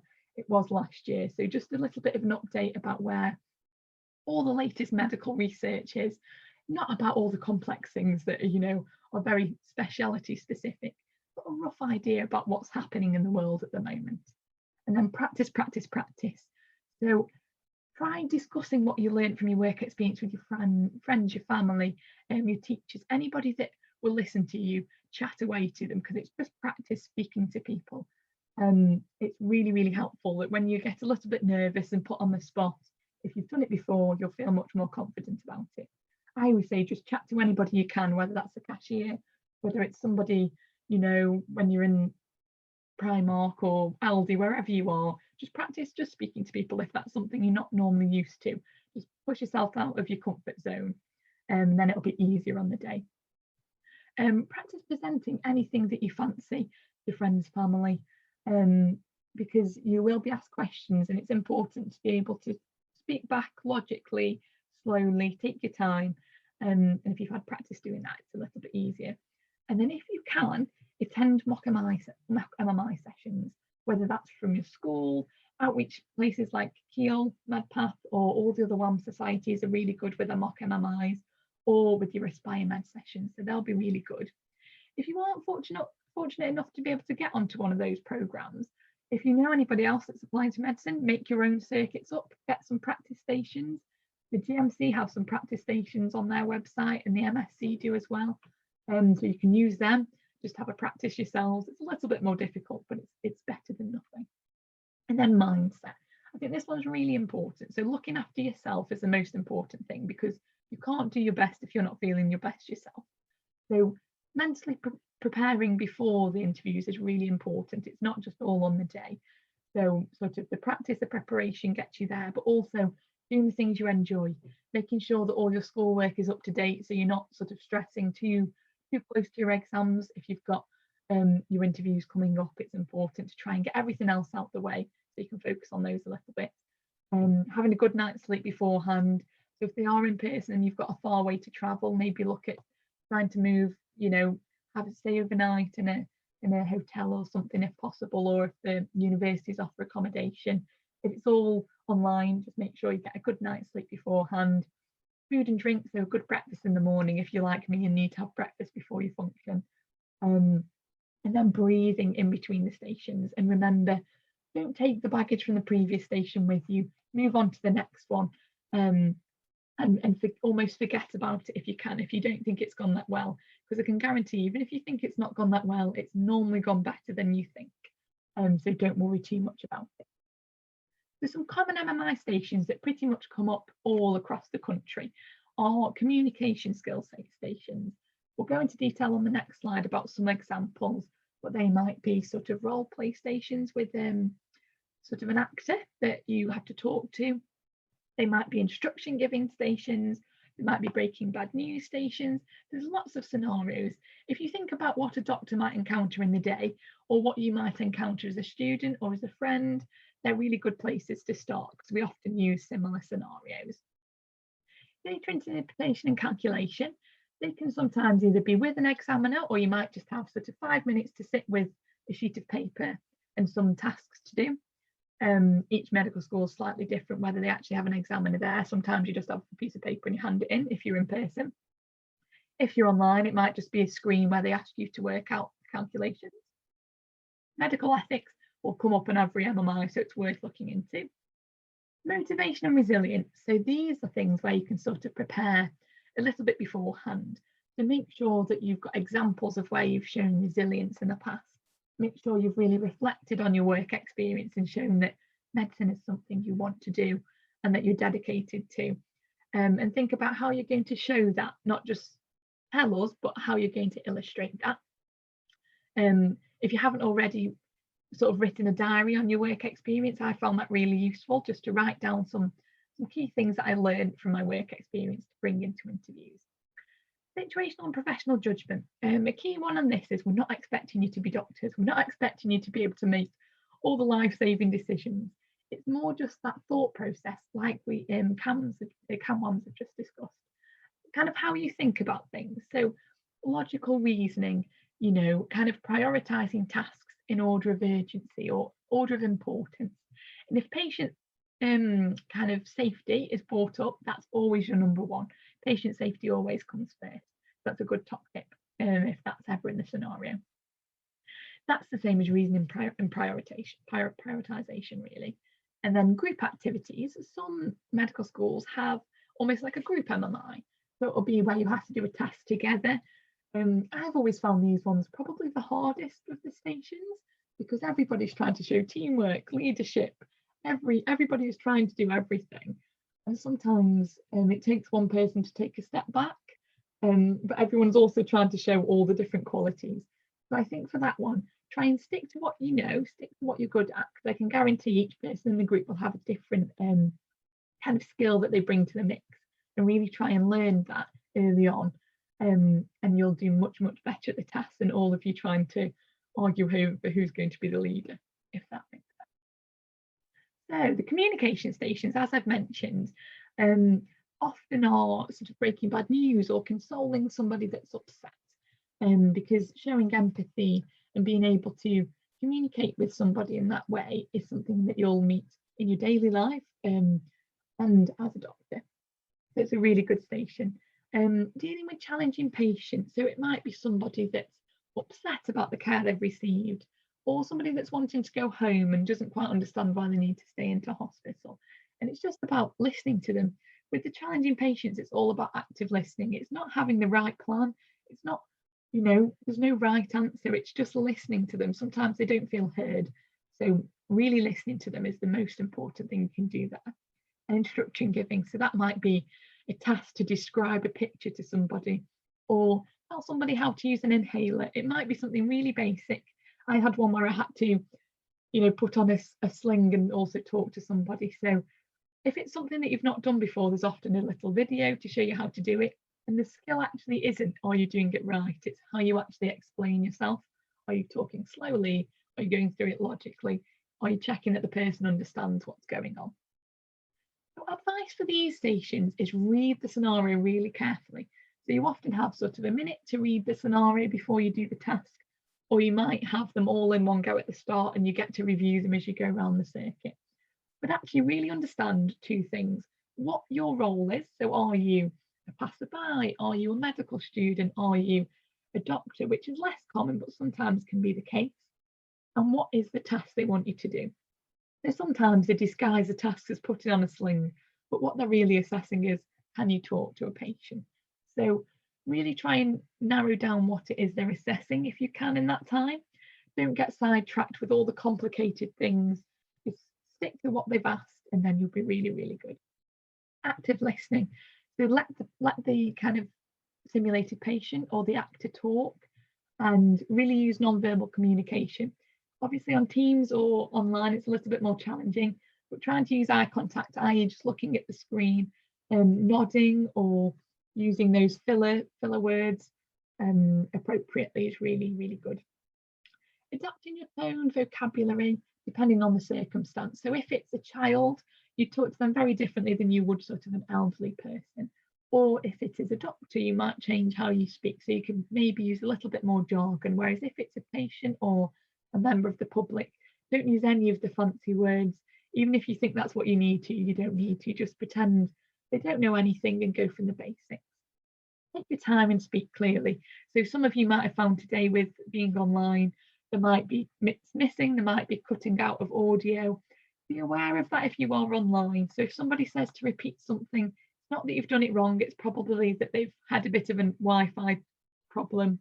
So try and speak nice and clearly, nice and slowly. I know when you're nervous, if you're like me, you tend to talk quicker, 10 to the dozen. That's sometimes hard to hear online. But there are lots of adjustments that can be made. If it's something you're worried about, you can contact the medical school. They've got really good advice on how to get around any Wi-Fi problems, anything that you struggle with. There's always adaptations that can be made. Medical ethics, I just thought I'd put a few points on to look up. So the 4 pillars of medical ethics, I'm sure a few of you will have heard of. If not, just quickly Google them. Just have a quick understanding of what they are. And probably pick one that you'd want to talk about the most. So often people will ask you, which do you think is the most important? And if you've already had a look at them and thought, yes, I'm going to say this one, it's sometimes a little bit easier. Your laws and legislations, and you don't need to know the ins and outs of everything, but it just helps a little bit if they ask you something, you'll have a bit of an understanding. So knowing that euthanasia isn't legal in the UK is an important thing to know, because you might be asked about it, and sometimes when you're nervous and you're not sure, you might agree to things because you're not sure about things, where if you have a bit of an understanding, it's easier. Then capacity and competency and consent are things that come up quite often. So knowing a little bit about when somebody has capacity, how you check capacity is really important, because if they ask you about whether a patient can say yes or no to treatment, if you say, I'd assess if they have capacity, or yes, we assume they have capacity, it looks like you know your stuff, so it's really good. And look at the GMC guidance, like I said before. Then sort of situational or kind of assessing your judgment stations.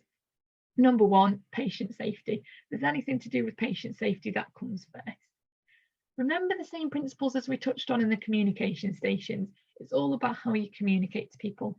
There's no right answer. It's just how you reason and how you justify those. Try to be sensitive. So it might be a task sort of that somebody is late, or somebody has done something wrong, or might have a problem of some sort. And it's showing that, yes, they might have done something wrong, or yes, there might be a problem, but why is that as well? So address the problem, but also address what might be causing the problem. So are they having difficulty with finding the location? Are they having difficulty because of their home life or their social life or professional life?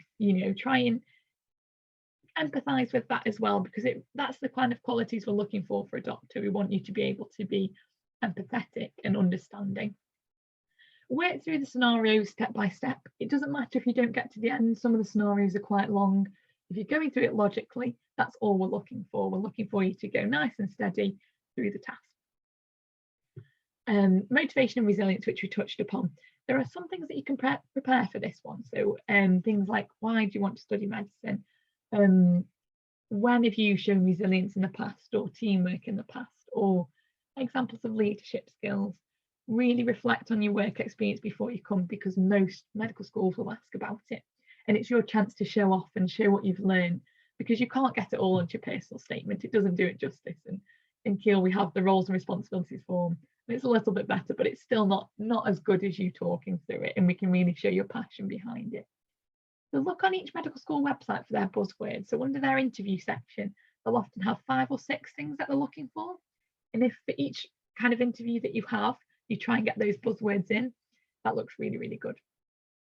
And as I've said before, think about examples. With these stations, although you can prepare a lot, try not to be scripted. So there is such thing as over preparedness. It sounds unusual saying it, because normally you can't be over prepared, but don't prepare a set answer almost like robotically. Try and make it so that it's targeted to what they've actually asked. But you could maybe have a couple of bullet points that you really want to include. So the work experience you want to talk about and what you learned from the work experience, have that in your mind, but don't have the set list of things that you're going to say, just because it sometimes seems a little bit ingenuine, and we know it's not, but that's just how it comes across. Then data interpretation. This may be watching a video, it may be doing a task, it may be, I had one where I had to sort of write about a GP consultation from a video. I had to do some math calculations, which were simple sort of drug calculations. If there's anything that you're not sure of, it really doesn't matter, just give it a go. If you show you're working, that's normally what we're looking for more so than just the answer. Put your answers into context. So if it is a drug dilution or something that you've not done before, I hadn't done before the mock MMIs. Think, is this sensible? So if you're giving a kilogram of a dose, which is, you know, a bag of sugar, that's probably not right. So try and think, is this a little bit too much? Is this a little bit too less? Just try and think about it logically, and check your answers as you go. If there is an examiner there, it kind of explain your reasoning, because that's what we're looking for. We're not necessarily looking for you get it right, but we're looking for, have you thought about it and sort of gone through it in the right way? Because we're not expecting you to be perfect. We know that you're here to come to med school to learn. We came in and hopefully we've grown throughout the time we've been at medical school, ready to be a doctor. So don't worry about that. And then I just love this picture, so I thought I'd get it in whilst I could. A little bit about the virtual MMIs. Try and run the platform before the actual day. So whether it's Zoom, Microsoft Teams or Blackboard Collaborate, the medical school will let you know in advance. Just set up a Zoom meeting with your friends, try and practice, you know, where you're going to sit, get your setup right. Ideally, if you've got a blank wall or not too many distractions in the background, find somewhere that's good for you. If you have any problems on the day, the med school will give you contact details. So they'll have an email address, a phone number, everything will be there ready for you. I'd write it down or have it on your phone, wherever's easiest for you, just so it's easy to grab if you have a problem. Sit in an appropriate place. So if you can choose where you sit, you know, sit where you feel best, you know, whether that's in a dining room, a kitchen, in your bedroom, in a study, wherever that may be. Just make sure there's not very many distractions. So if you've got anyone like mine should be coming in with cups of tea all the time, not really appropriate for your interview, because you wouldn't be having that on the day. So if you just tell your parents, your guardians, please leave me for the 2 hours I'm in here, that would be good, even if it means putting a sign on your door like I'd have to do. Try and make sure your Wi-Fi is okay. I know it's sometimes difficult with connections and things, but if you can try and make sure your Wi-Fi is as good as it possibly can be. I'm not saying pay for super fast broadband, but just make sure you're not doing it on 4G or anything that might break up. And try and dress appropriately. So I would always say smart is a good impression, because as much as we say we don't judge, I think people do make a judgment on their first impression. So if you make sure the top half is smart, it's always good. But smart but comfortable, smart but you know, you don't have to come in a 3-piece suit or anything fancy, you know, just something that's appropriate. Speeches we've touched on before. Try and go quite slowly if you can. Be targeted with what you say. So if there's any breakups, what I always try and say is the first kind of minute or 2 minutes of the station, the most important. Have your 5-second breather to think all the thoughts through in your head, and then try and get the things you want to say, most importantly, out in the first 2 minutes. So if then there's any problems in the next 3, 4, 5, 6 minutes of the station, you've shown the examiner everything they need to see in the first few minutes. And if you've missed the question, if there's a lag for whatever reason, don't be afraid to just say, I'm so sorry, I didn't catch that, please can you repeat the question? Or double check as you go, did you hear me okay? Is everything okay? That's one good thing. And then some top tips is be yourself, just as Mackie said. You can't be anybody else. And actually, you're at medical school for 5, 6+ years. You can't kind of fake who you are for 5 years. So don't try and get in on a false pretense or false persona. You are good enough as you are. I can guarantee if you've got to an interview, you are more than good enough.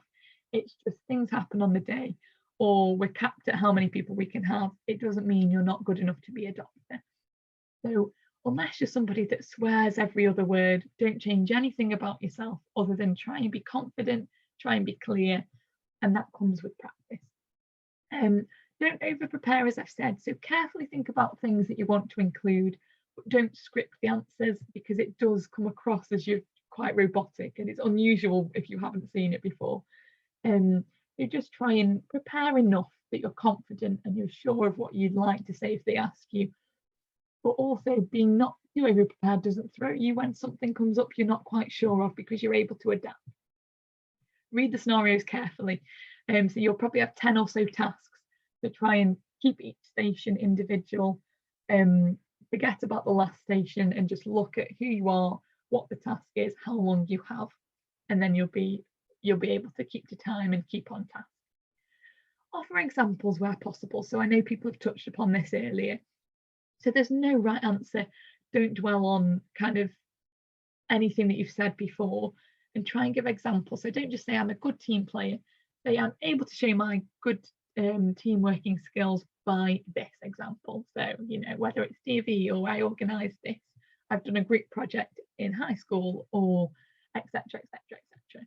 And what I learned from this is those keywords are really good because we follow along really clearly and we think, yes, you're not just saying it because we want to hear you say it, you've shown that you've got these skills.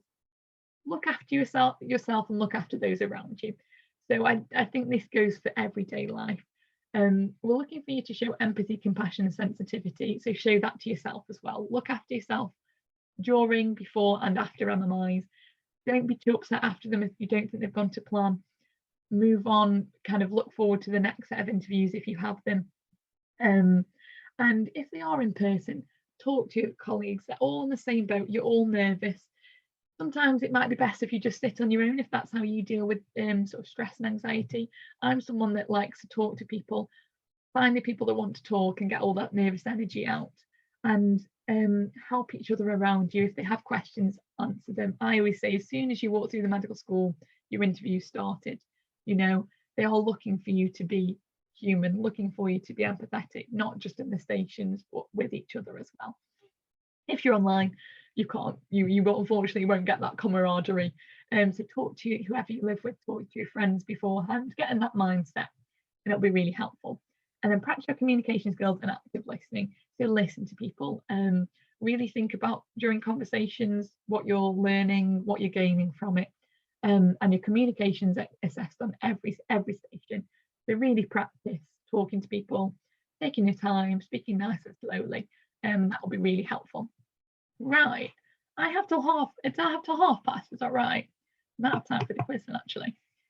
I will give that a go. So I don't know if anyone's used Kahoot before. We'll give it a go. Hopefully it won't be that long. It's a little bit of a quiz. So, oh, how do I make this? I'll stop screen sharing actually, and I'll reshare. Don't use your real names on the Kahoot because I will be sharing the screen. So only use initials or, you know, any names you fancy really, any nicknames. So if you've not used Kahoot before, you just type in Kahoot, I think, Kahoot Play online, and you'll have to put in the pin, which is coming up shortly when it loads. There we go. So the pin's just on the screen, and I'll be able to see you when you join in. I'll give you sort of 2-3 minutes to try and log in, and then we'll give it a go. It's just a bit of a daft quiz really, but I thought we'll get a bit of interaction while we can. Oh, future doctor, I love it. Carrot, very Christmassy. Oh, I should have said do Christmas things. Getting the Christmas. AspireMed rocks. Yes. Some form of vegetable. Tinsel. Yay.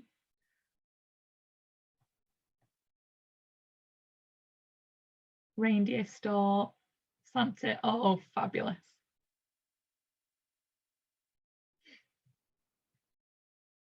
So it's just a little bit about what we've covered today. Some of them are a little bit silly.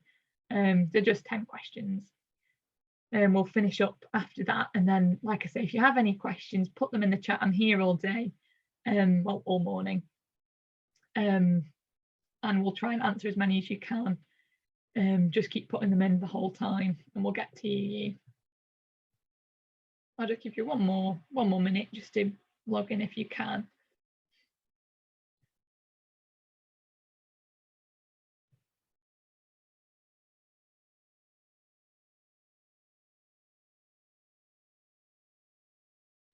Got competition with the Santas now, Santa 2.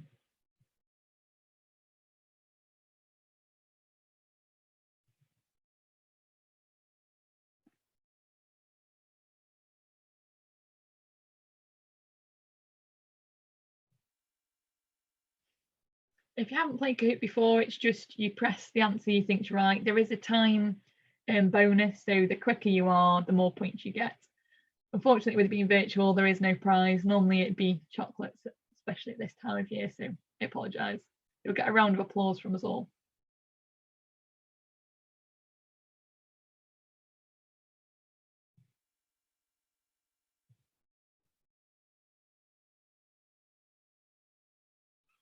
Right, I'll press start, but you can join in at any time as you do, because I know there is sort of a couple more of you that are on the webinar at the moment, but just with the time, I don't want it to eat into your break, as I appreciate we've been going for a while. So here we go. So what does MMI stand for?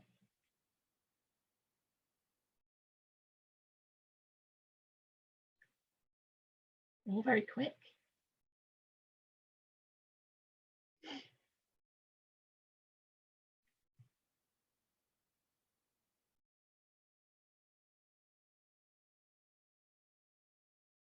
Fantastic.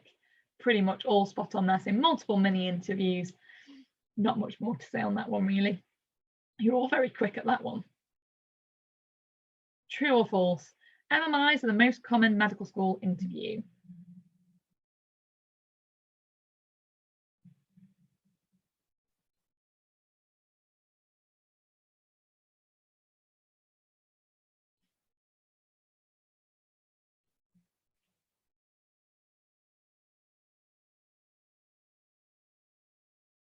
Absolutely. You're all much more switched on than I normally am on a Saturday. So over 29 medical schools now use MMIs out of the 44. So we're just sort of sneaking there. Oh, there we go. Tight up at the top. Which of the following is not one of the 4 pillars of medical ethics? This will be helpful for the talk after the break.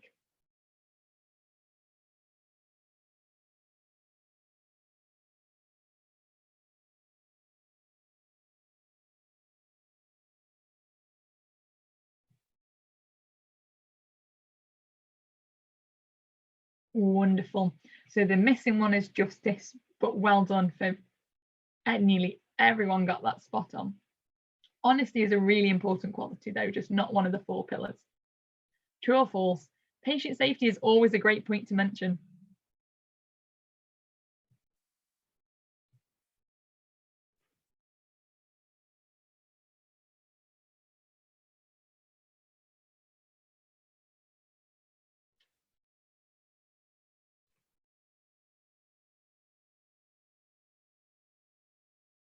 Absolutely. So if ever you can get that into a station that's appropriate, always a good thing to say. Oh, well done. Legumes holding on to their win. Before what gestation are abortions generally carried out in the UK? So we didn't touch upon this one, but thought we'd throw it in there.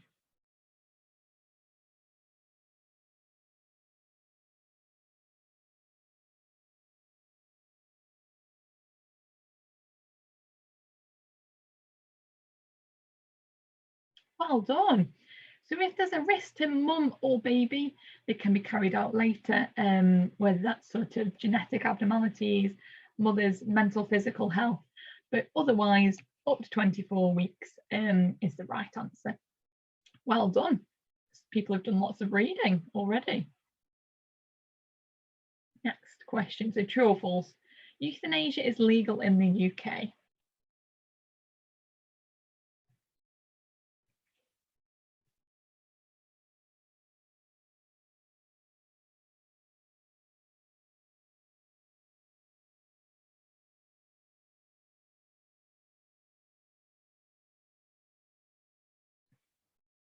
Well done. So not in the UK, and it's a really common thing that comes up that I think might be touched upon in the next presentation. So well done for getting that one.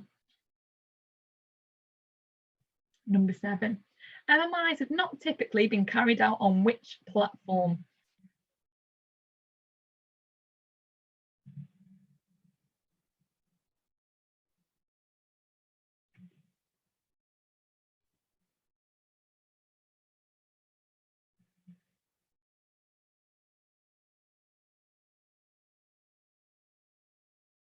Brilliant. So ironically, it's probably the platform we're most familiar with, but yes, Zoom, Microsoft Teams, Blackboard, Collaborate, they're the ones we often use. Well done.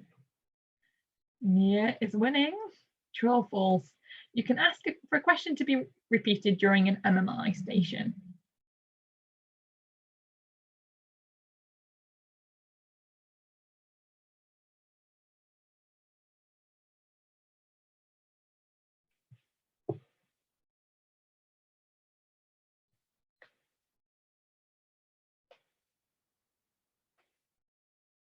Brilliant. So absolutely, if you're ever unsure about anything, please do ask. It doesn't reflect negatively. Ask whenever you're unsure, and we'd rather you ask than talk about something that we've not particularly asked you about because you were too nervous to ask us for a repeat of the question or for clarification.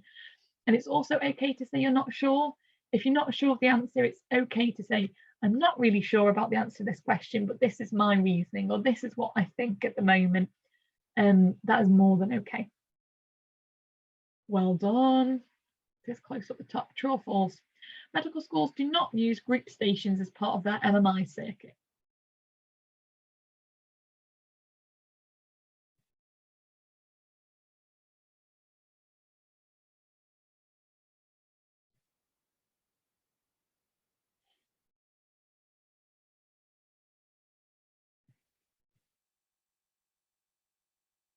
Brilliant.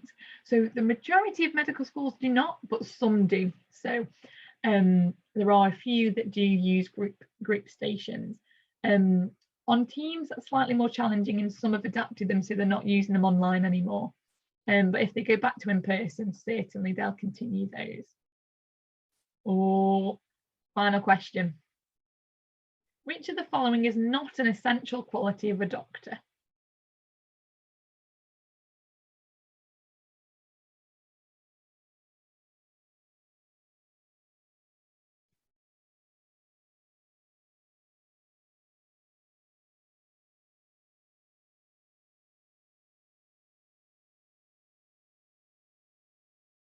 Brilliant.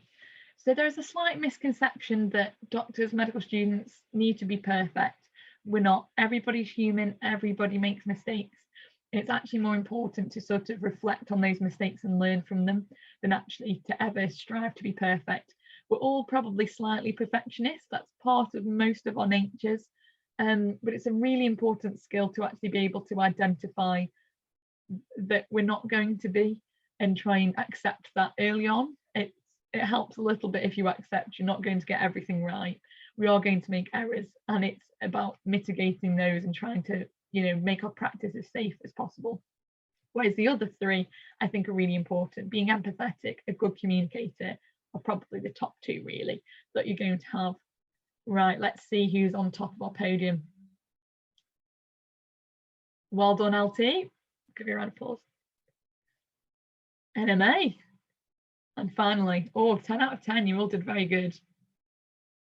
Oh, even Christmassy, well done, whoever is behind the nickname tinsel. You all did really well. I'll stop screen sharing there. And then thank you so much for Christmas wins absolutely went in every time. Thank you so much for joining. We'll be back later with our sort of example stations.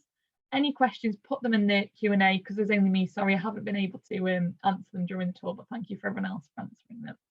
And I'll see you shortly. Enjoy the break. Thank you very much, Phoebe, for that really informative talk, which provided a fantastic overview of MMIs.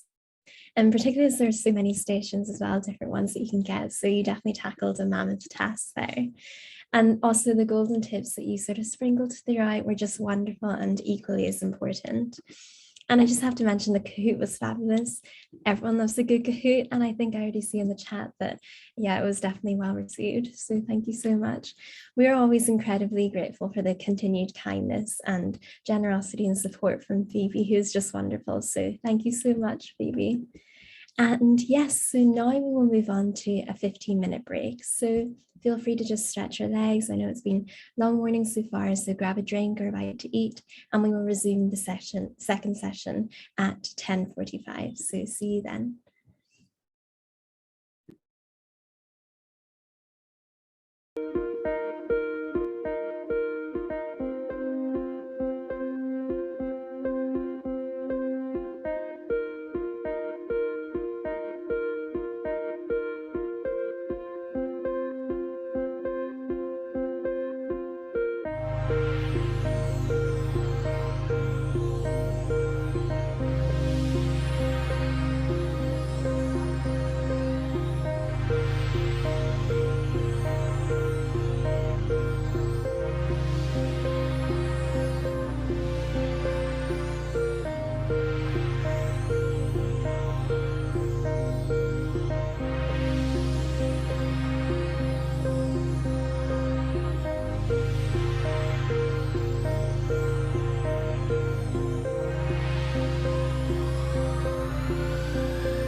I hope you enjoyed that brief comfort break and are feeling refreshed for the sessions coming up.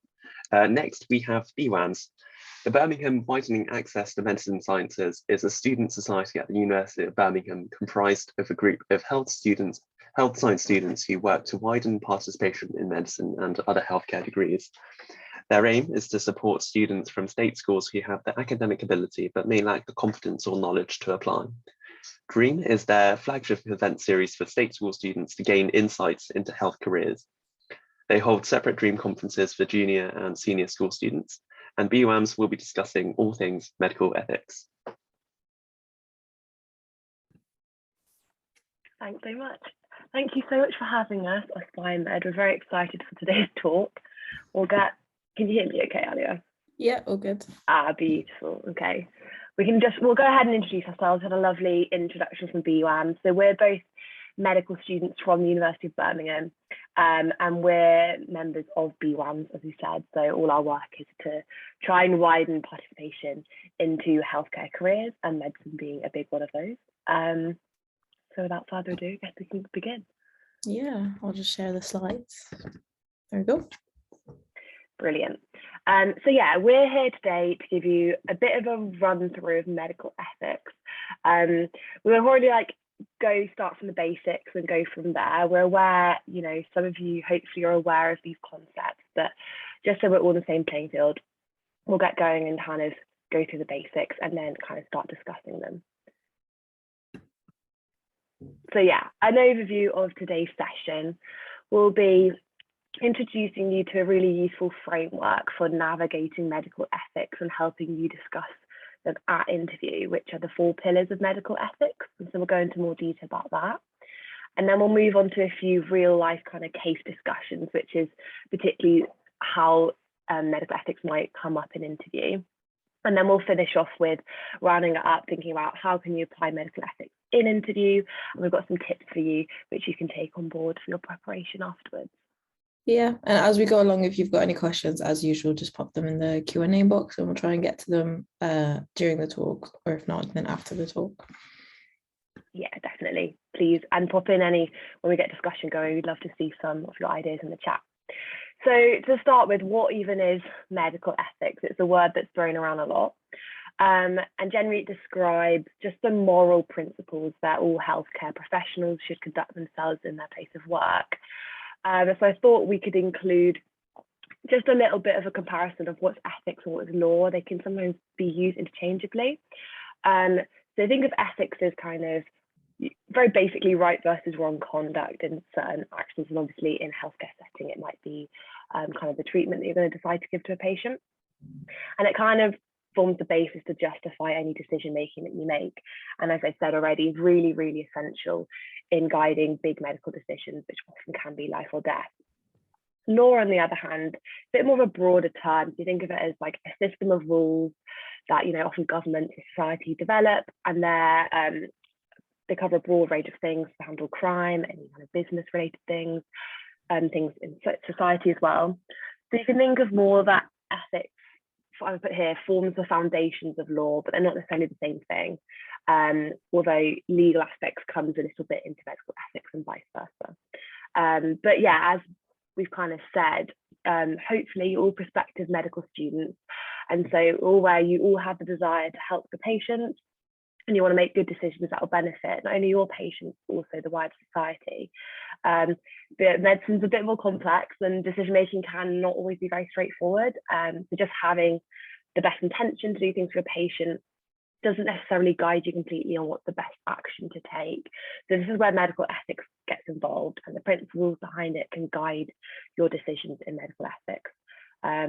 And so not only is it important in your practice, it is really, really important as applicants for medicine because it's almost guaranteed to come up in interview.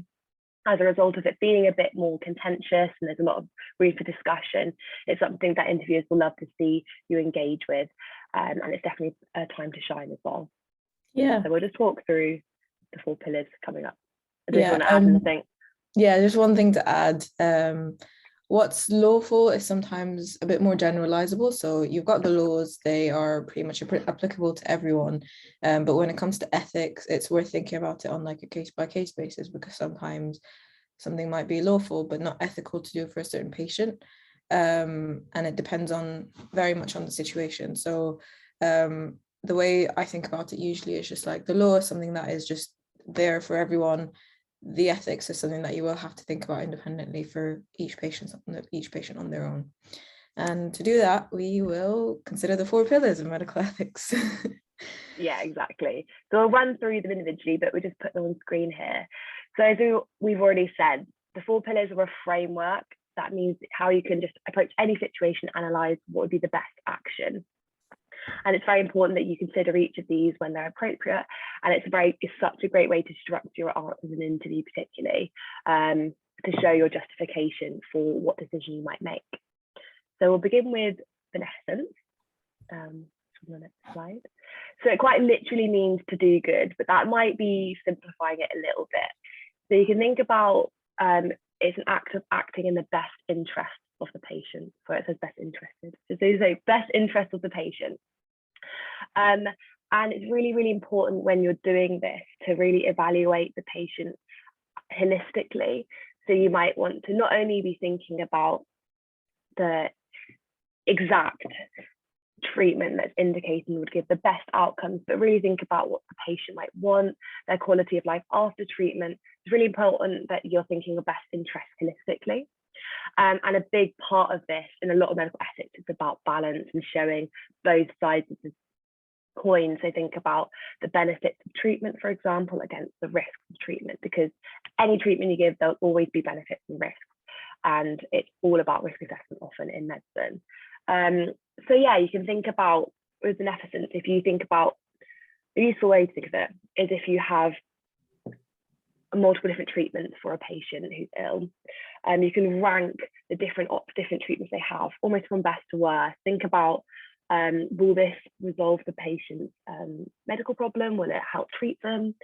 Is it proportional to the scale of the illness, for example? So, you know, if it was a bit more of a milder disease, you wouldn't necessarily want to go for a really drastic treatment. That's very invasive and might have more risks. And you got to think, is this treatment compatible with the patient's own circumstances? Because it's very important. Medical ethics can be very general, but you've got to really apply them to the patient in front of you.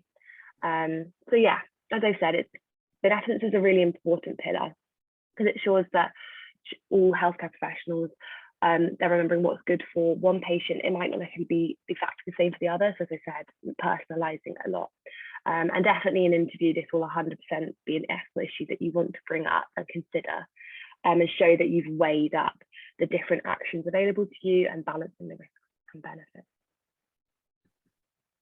Brilliant. So yeah, that moves us nicely on to what's often seen as the sister of beneficence, which is non-maleficence. So it can seem like the opposite, which is to do no harm, or it sounds like it's saying the same thing in a different way, but there are some subtle differences. So generally it means, as we've said, to do no harm to the patient. And that might be more obviously, so directly not causing harm. So you don't want to directly give an incorrect drug dose or a wrong prescription. You don't want to directly cut a nerve in surgery, that kind of thing. But it also can mean not causing harm indirectly. So perhaps neglecting a patient, forgetting to do something for a patient, that kind of thing also can cause harm.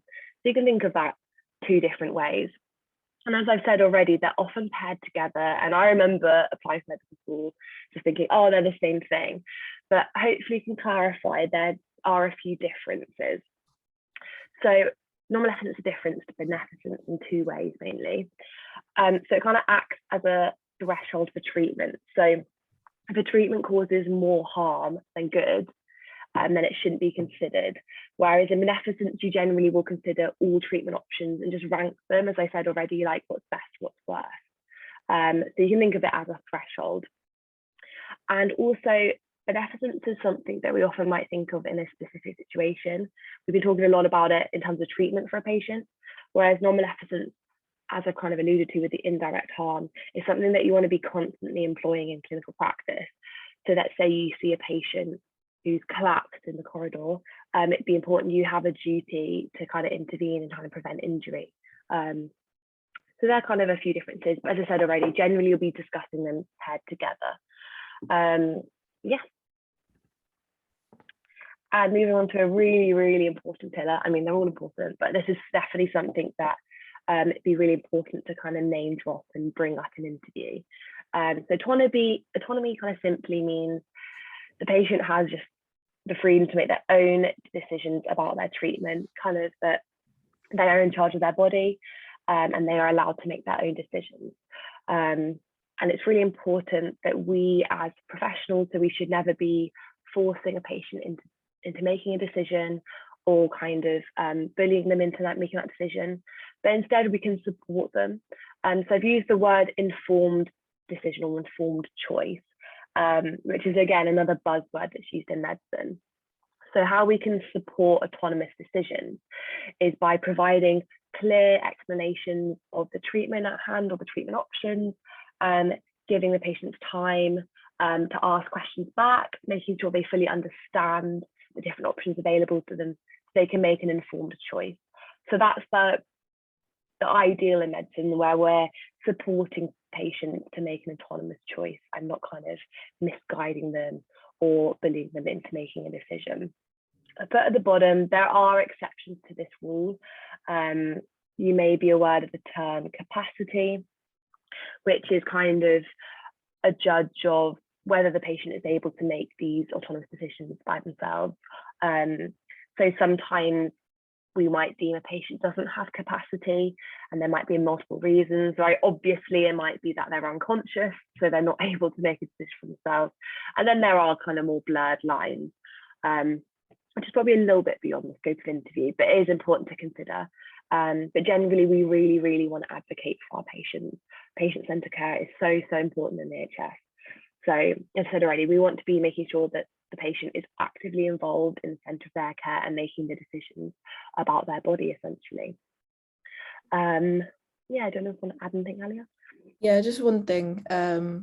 The difference, the thing that makes autonomy a bit different is that when we discussed beneficence and non-maleficence, we said they usually go together, and they're usually, the issue about this is that they're usually from the perspective of the doctor, as to how what you're going to do is going to affect the patient. But then autonomy is completely patient directed.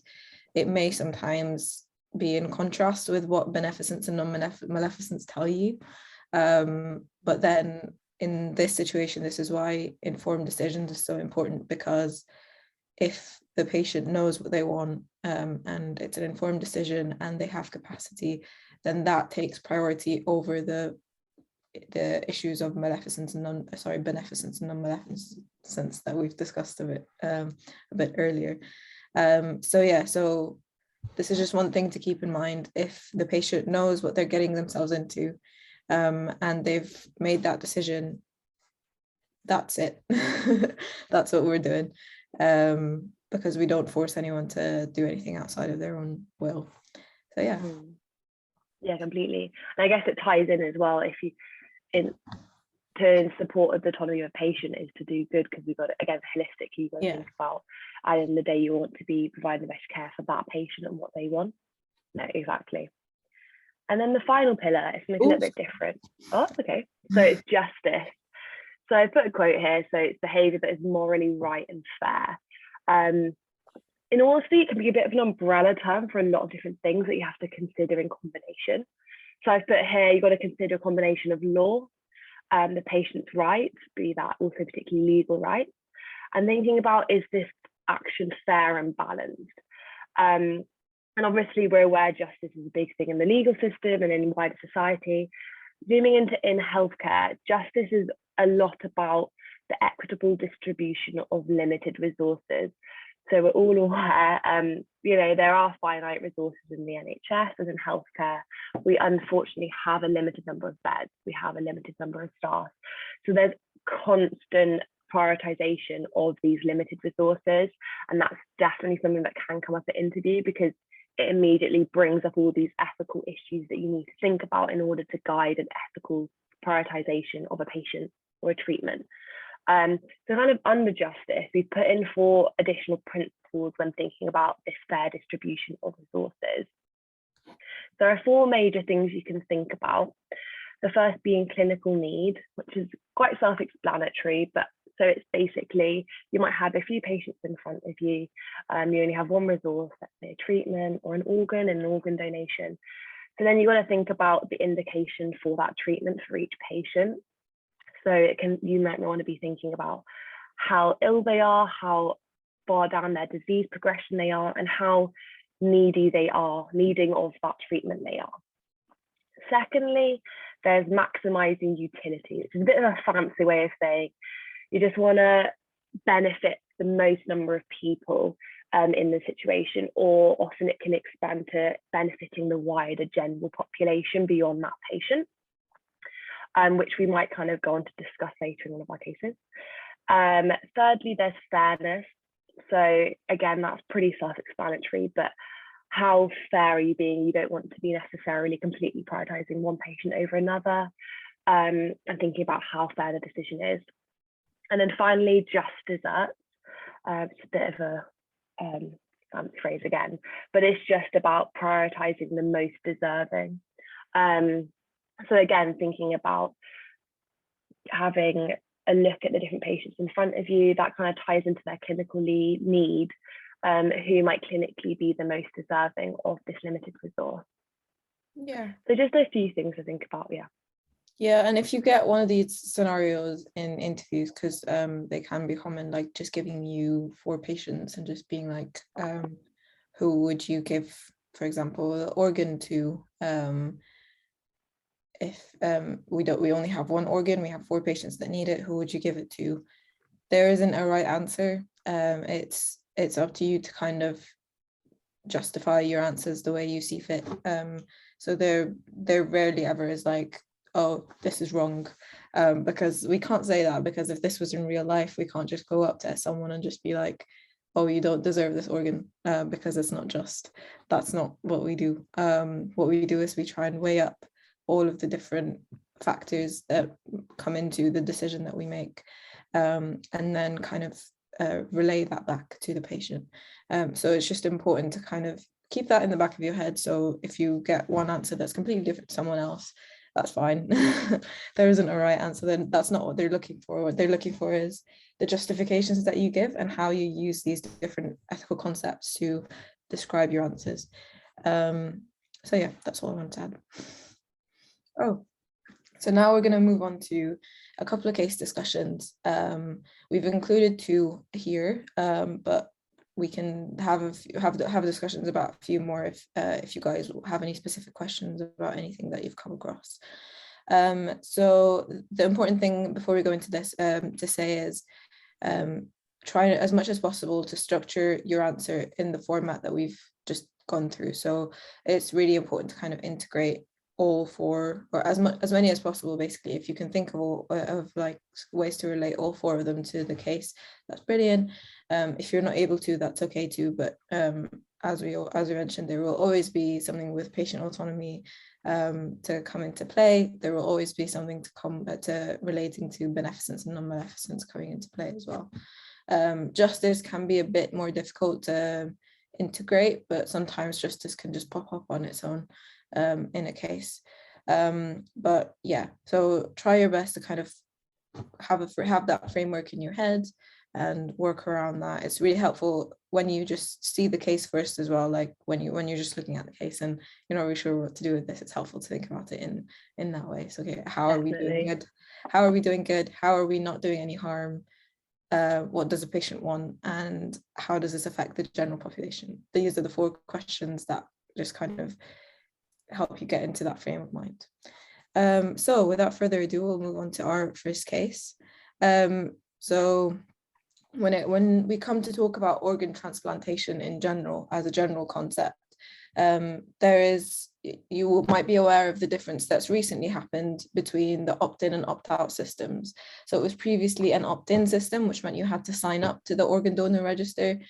It has recently changed, I think it was 2020, recently changed to becoming an opt-out system, which means you by default are on the organ donor registry. And if you don't want to be an organ donor, you can take your name out of it. No one can force you to, no one can, force you in or out of the organ donor register. But a few discussions came about from what the default is supposed to be. So can we just assume that everyone wants to donate their organ, or can we assume that everyone doesn't want to donate their organ? So the decision to switch between the opt-in and opt-out systems was like initially justified by the fact that most people are happy to donate their organs, but most people aren't signed up to the register. So they did a wide survey of a large number of people, and I think it came out to be like 70% of people or something like that were more than happy to donate their organs, but only 20% of them were actually on the organ register, which meant that even though people wanted to give their organs, there were fewer organs available, and therefore more people were kind of essentially dying because of that lack of resources that could otherwise be available. And yeah, so when we come to think about this in the context of the 4 pillars that we've just discussed, we can talk about autonomy a lot. So that concept of what do we assume as default, obviously both options assume something about what a person wants. So you either assume that a person wants to give their organs, or you either assume that a person doesn't want to give their organs. Obviously every person decides what they want to happen, because they can opt in or opt out, but it comes to the question of what is the default. So to discuss this in a more concrete way, for example, when you're justifying or when you're arguing for the opt-out system, we can say that, oh, we know that most people wanted to, so this is what the patient wishes were. We know that most people wanted to, so we're essentially just helping that decision come true. And if that's not their decision, they can always opt out. But then when you're arguing on the other side as well, you can say that, oh, but we know that we have a problem with people actually interacting with the organ donor register itself. So why weren't people opting in to begin with? Or do we have issues with the signing up or taking your name out, essentially? So is it a problem that needs to be solved at the signing up level, or was it just safe to assume that everyone wants an organ, once the organ's donated? So there's a few arguments that can be made there, considering autonomy and patient wishes. The main thing to think about is, what do we want the default to be? So yeah, it's worth reading up about that. And then when it comes to beneficence and non-maleficence, beneficence, obviously, we have a greater number of organs. We can treat the person who needs the organ, essentially.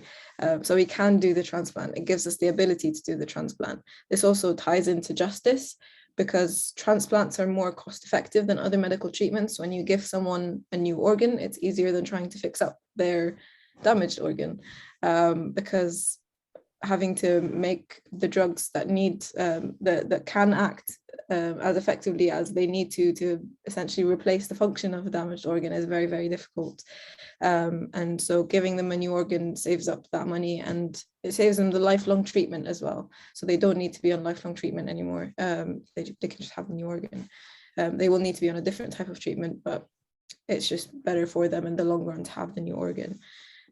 So beneficence ties into justice. So we can do good to this one patient, and to the public, we can save a whole lot of other resources that we can spend somewhere else. The issue with organ donation now, it comes to also non-maleficence. So this ties into patient autonomy quite strongly, because we make an assumption, we maybe don't know the patient's exact wishes before they've died. Like, even if now with the opt-out system, if a patient dies and they haven't opted out, but their family comes to you and says, oh, they wouldn't have wanted their organs to be donated, the family can come to harm. The patient technically can come to harm, because we're acting against their wishes and we're acting against autonomy. So autonomy and non-maleficence here are quite linked. And it's always important to take that into consideration as well. So these are all different points you can bring up. You can argue for both. It was a very difficult decision to reach by people who are very high up the ladder, and it was the product of many, many years discussion and debate and that kind of stuff. So there isn't a right answer, as we said. But these are just some different ways that you can integrate these four pillars of medical ethics into your decision making. Cool. Louise, do you have anything to add to that? Or should we move on to that? No, it's okay. Yeah, I think just one thing is another layer to organ donation in a particularly very common interview scenario or station can also tie in, particularly uses justice as a pillar, is you being given 4 patients and then needing to decide who you would give the organ to. And obviously beneficence and non-beneficence will apply the same to all the patients, but justice is where it might tie in, as we said, kind of thinking about those 4 extra principles like clinical need and maximized utility is a really important consideration as well. But yeah, let's move on to the second case. Yeah. So sometimes when that's the scenario, usually you would think about how the organ would be used, if it would be used well. So if, for example, you have the question of giving lungs to 4 different patients, and one of the patients is known to be a long-time smoker and hasn't stopped smoking, and all of that kind of stuff, it may be just worth saying that this is a risk of giving the organ to a patient who essentially later on it may become diseased again. So it may be worth having either a discussion with the patient, asking them about their wishes to stop smoking, possibly before deciding to give the organ to them, or before deciding that whether they would be eligible or not to get the organ. Sometimes patients will be also doctors. So if if your patient is a doctor who provides care to a whole lot of other people, and they become ill and they need a resource, by giving them that resource, you also give them the ability to help a larger number of people. So that's also something that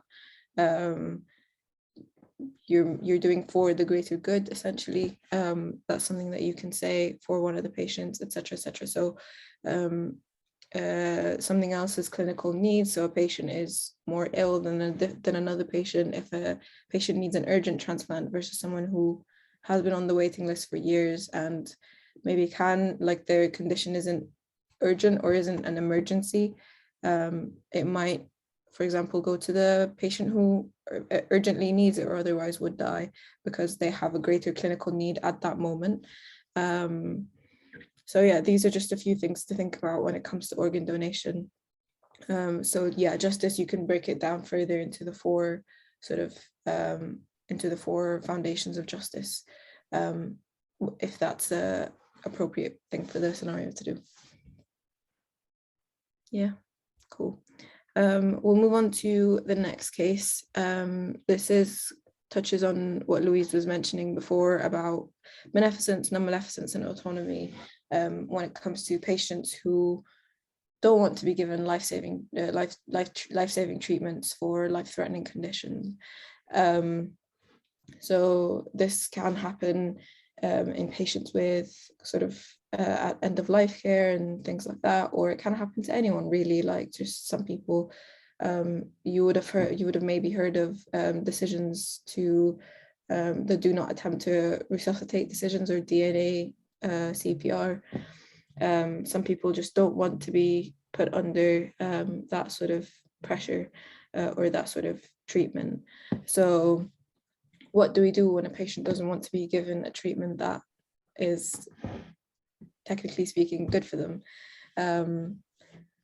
We mentioned that autonomy takes priority over most other things, and we always do what the patient wants. If the patient kind of is making an informed decision, we know they've understood what we've said, they've weighed up the pros and cons, and they've been able to relay it back to us, saying that this is what I want, I know what I'm getting myself into, and I've thought about it, and this is my final decision. But what about patients who can't do that? So if a patient, as Louise said, is maybe unconscious, or for example, in a lot of pain, and people make everyone has probably experienced this. If you're in a large amount of physical or emotional pain, your decision-making ability is very hindered. So how do we kind of make decisions for these people? It's very important to prioritize. It's never a right thing to do to just say, oh, I will give them what I think is right, if they've communicated to you that that's not what they want. But if you think that their capacity is impaired, which is what the term we use for patients who maybe aren't able to weigh up the pros and cons of a decision, aren't able to relay it back to you, aren't able to tell you what they actually want. If their capacity is impaired, it's important to try and find out what they would have wanted if they had full capacity. So that could be by checking if they've documented any wishes before. There are some documents that patients can make that where they document their decisions to kind of last them a long time in case they lose capacity. You can ask their family. In some situations this is appropriate, in some others it's not as appropriate because maybe the patient isn't very close to the family, maybe there are issues within the family and things like that, but the family will know the patient better than you do, so it is important to try and establish what their relationship is like with the family and take their word into account if you think it's you're able to do that. And then if you have no idea what to do, it's always an option to consult someone in the legal system. So it's always an option for us as doctors to go to court and just ask someone who will act in the patient's best interests, who can look at the situation objectively, not from the position of someone who has the power of giving the treatment and not from the position of the vulnerable patient who can't communicate to you what they want. So it's always an option to ask someone in the legal system and just give them the whole situation, and they can look at it from an objective point of view and tell you what to do on that basis. So it's so important in these situations to respect autonomy in whatever form that might take. So if that's the patient's decision that you know is an informed decision, then that's what you do. If the patient doesn't have capacity, you try and find out what they want. If you aren't able to reach a conclusion, we go to someone in the legal system or to court, and they can help you make that decision. So that's autonomy. This also ties in with obviously beneficence and non-maleficence, because from our perspective, giving the treatment will be doing good by the patient, so that would help treat their chest infection or help them stop feeling nauseous or whatever it is. So giving the treatment will help improve their quality of life, but at the same time, treatment actually has a massive psychological element. A lot of conditions, especially kind of very life-threatening conditions and very kind of life-limiting conditions as well, they have a very strong psychological element, and that's been kind of shown in research quite a lot. So a big part of why your treatment might not work is because the patient doesn't want it. So that might even be doing them more harm than good, not only in the physical sense, but also in the psychological sense, in like just wanting to live a better life in general. So that's beneficence and non-maleficence tying in together with autonomy. And then in terms of justice, when we think about not giving treatment to someone who doesn't want it, we can give that treatment to someone who does. So in that way, you are still doing the greatest good for the greatest number of people, because that resource that you're not giving to someone based on their own wishes is still going to someone else who does want it. So that's how justice ties into that. So these were our two cases. Does Louise, do you have anything to add to that? No, I think you summed that up excellently. I think this is a really important and difficult lesson to learn in medicine, in that you got to reframe the care you provide for your patients. As we said already, it really needs to be patient-centered. And it doesn't matter if you think that this patient needs this treatment because it would give them another year to live. If they don't want the treatment and they just want what you might then be only 3 days to live, a life that they want to live, that's completely their choice. And it's a difficult one with medical ethics because you have to put what you think aside. I think you summed it up brilliantly. It's really Yeah, difficult to come to terms with as well, because yeah, first thing you learn about medicine is do no harm, is the Hippocratic Oath, is that all that sort of stuff. It's really difficult to come to terms with. I'm just going to let this patient be when I can help them, but they don't want that. So it's a difficult thing to come to terms with as you go through your medical training. But it's something that's really, really important, and it teaches you a lot about respecting patients' wishes and like true patient-centered care. So yeah. completely. So yeah, and then finally, we thought we have touched on interview, but to kind of particularly place medical ethics in the context of interviewing, because we're aware that this is particularly what you're here for today, and we want you to be able to apply them in an interview and really excel. So as we already said, medical ethics is a huge part of the selection process. I don't want to say it will 100% come up, but it's very, very likely to come up in an interview. And that might be in the format of just some ethics questions, particularly if it's more of a panel interview. But if you're in an MMI interview, there may be a whole station dedicated just to a medical ethics or an ethical scenario where you need to apply these ethical principles.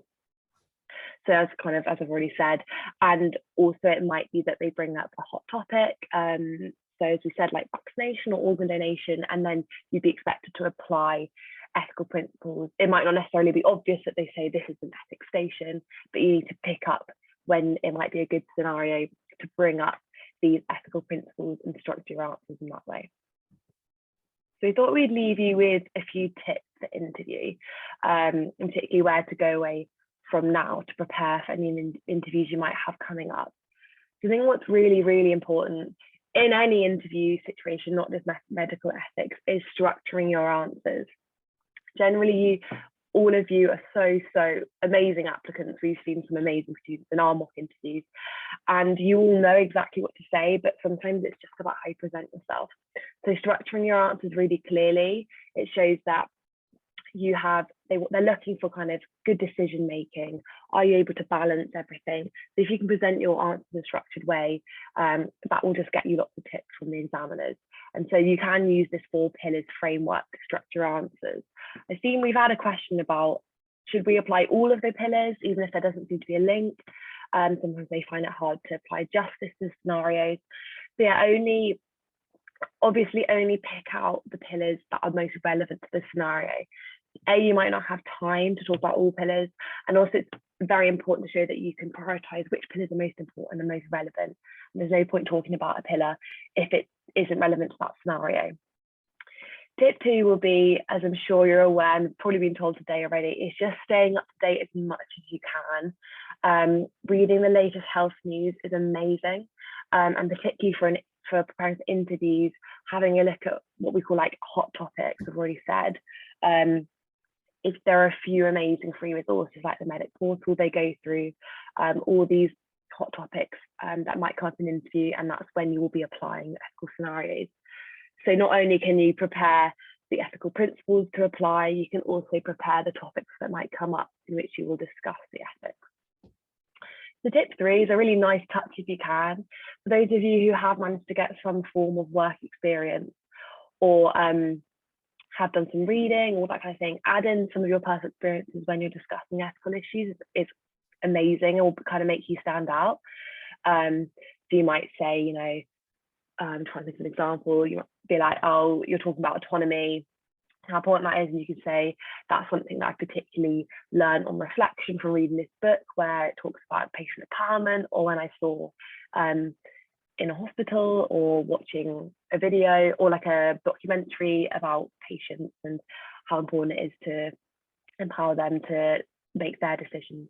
Adding in a personal touch might make you stand out, although obviously focus mostly on your ethical reasoning and using your principles.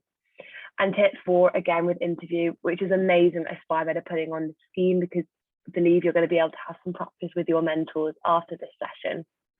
But practicing is so important. If you can practice discussing different ethical scenarios, get comfortable using the ethical pillars and applying them to scenarios you've not seen before, will just put you in a really good place ready for interviews. If you can, do this with friends, anyone you know who might be applying or does a science course at school so they're aware of things you might be talking about. Definitely ask teachers if you have anyone you think will be willing to support you, or family as well. Just practicing is probably the best way to prepare. So I think we've now got a few, oh, I think you've gone backwards. Yeah, here are just a few really useful resources. You're welcome to like note these down, or we can put them in the chat afterwards, which are all free. In addition to this, and you're in a brilliant position because you guys have all signed up to this amazing interview prep course. There are a few things to supplement that. We Are Medics is amazing. They've got a completely free interview ebook, which you can download from their website. It takes you through everything. It has a chapter on medical ethics and lots of other things as well. And they also have an online interview tool, which is helps you prepare for particularly online interviews. So they have the question come up and then you can record yourself answering and watch yourself back. I've already mentioned the Medic Portal, an amazing free website, again, with so many resources. They have a whole section on their website dedicated to interviews, and then they have a section on medical ethics as well, with a few ethical scenarios to get you thinking. The BMA website, so this stands for the British Medical Association website. They have a page on their website called the Ethics Toolkit for Medical Students, which is so relevant for you guys applying for medicine, and it takes you through the different ethical principles that you want to be applying in practice. And I popped on YouTube. It's actually We Are Medics. In their interview ebook, they have a few video links, which are great to watch, particularly concerning medical ethics. So yeah, please have a look. These are all completely free. I'd really encourage you to access these and don't feel like you have to pay an extortionate amount of money for a course. There's so much out there to support you guys, and we wish you the best. So yeah, we hope that's been useful. It's a bit of a whistle-stop tour. Please pop any questions you have in the Q&A or in the chat and we'll get back to you. I appreciate that medical ethics can be a bit of a daunting topic, but hopefully you feel a bit more confident now to go into your interviews. Please do follow us if you'd like. The top line is our social media name. You're very, very welcome to email us if you have any questions about medical ethics or about the interview process in general, or particularly at Birmingham, for example. And you can also check out our website as well. But thank you so much to AspireMed for having us. It's been amazing. We'll hand it back over. Thank you, BWAMS, for such an informative talk. It was really valuable and really liked how you actually went through 2 cases and went through it step by step. So it's very clear for the students who are attending. So thank you.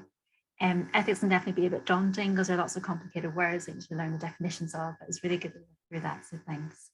Now we'll move on to a couple of live interview demonstrations to offer an idea of like the type of context that you might expect whenever you go to your interview.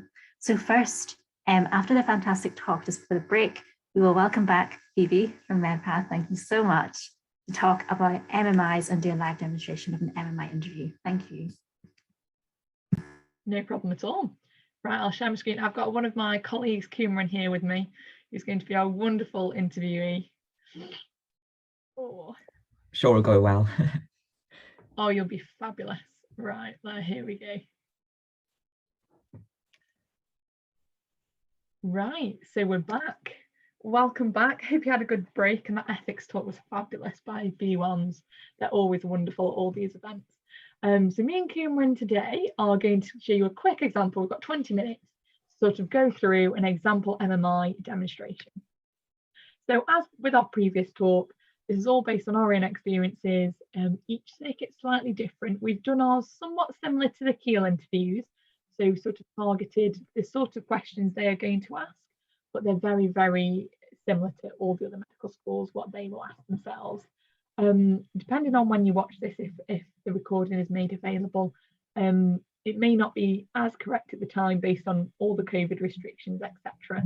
But hopefully it'll be really useful for you all, and you'll get a little bit out of it. So what we're going to do today is we'll do 2 example stations where Cameron's going to be our wonderful interviewee, and then we're going to do 1 interactive session.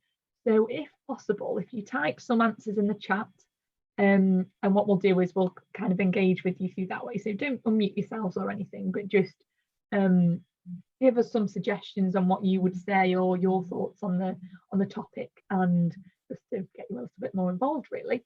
We'll finish off with some top tips, which are very similar to the ones that we've already mentioned, and then we'll try and get through all your questions in the chat. So the first station we're going to do today is reasoning. So Kumran, in this station, you'll be asked to pick the top 3 qualities you think a doctor should have. So I'll give you a minute to sort of read through the 12 qualities you can pick from, and then you'll need to explain to me which quality you've chosen and why. And then sort of at about 4 minutes, I'll ask you, which is very relevant to the last talk, pick one of the pillars of medical ethics and just explain why you think that's the most important. Is that all right? Yeah, that's all right. Wonderful. So here are your qualities. I'll give you a minute just to have a read through. And you guys at home as well can have a read through and think through which ones you'd pick.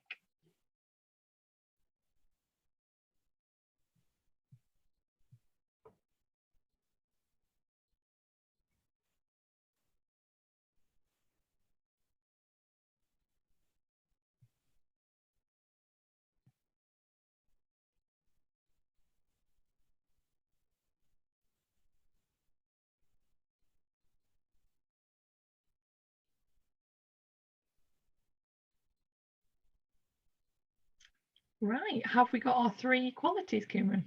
Yeah, we have. Wonderful. Okay, so I'm going to start off with the first quality, which is being professional, because I was trying to think of a quality that can be all encompassing. So in terms of being professional, that includes being trustworthy, being honest, being organized, because that comes part and parcel of the job. And because medicine is a highly respected profession, it's our duty to make sure that we do act professional so that we still have the public trust, and patients still keep coming back to us. The second quality would be being empathetic, because you may have all the knowledge in the world and you may have all the skills, but if you can't think about what the patient is going through in terms of their journey through an illness, then you can't give the best possible care for them. So that's very, very important in that sense. And finally, being a good communicator. So in medicine, you'll be communicating with a whole variety of people, so not just patients, but also staff, patients' relatives, other stakeholders that are involved in their care. So if you are able to communicate properly, then you can make sure that everything that's needed for the patient gets done quickly and also effectively, because for example, if you get a breakdown in communication, then one of your colleagues may end up prescribing the wrong medication, and that can cause harm to the patient. So communication is definitely very important as well. Brilliant. So I think these are definitely all very good qualities indeed. Can I just ask you why you didn't pick organised as one of your top 3 qualities? Okay, so going back to what I said about being professional, I said that if you're going to be professional, if you're going to be professional as a student, you can be professional as a doctor. Part of that is organisation. So that's why I didn't go for that in the end, because I wanted to choose the quality again that would tick a lot of boxes. Brilliant, not a problem at all. Right, we'll move on to the next one then. So I'll show you the 4 pillars of medical ethics. If you just have sort of 30 seconds to read through them and then tell me which one you think is the most important and why.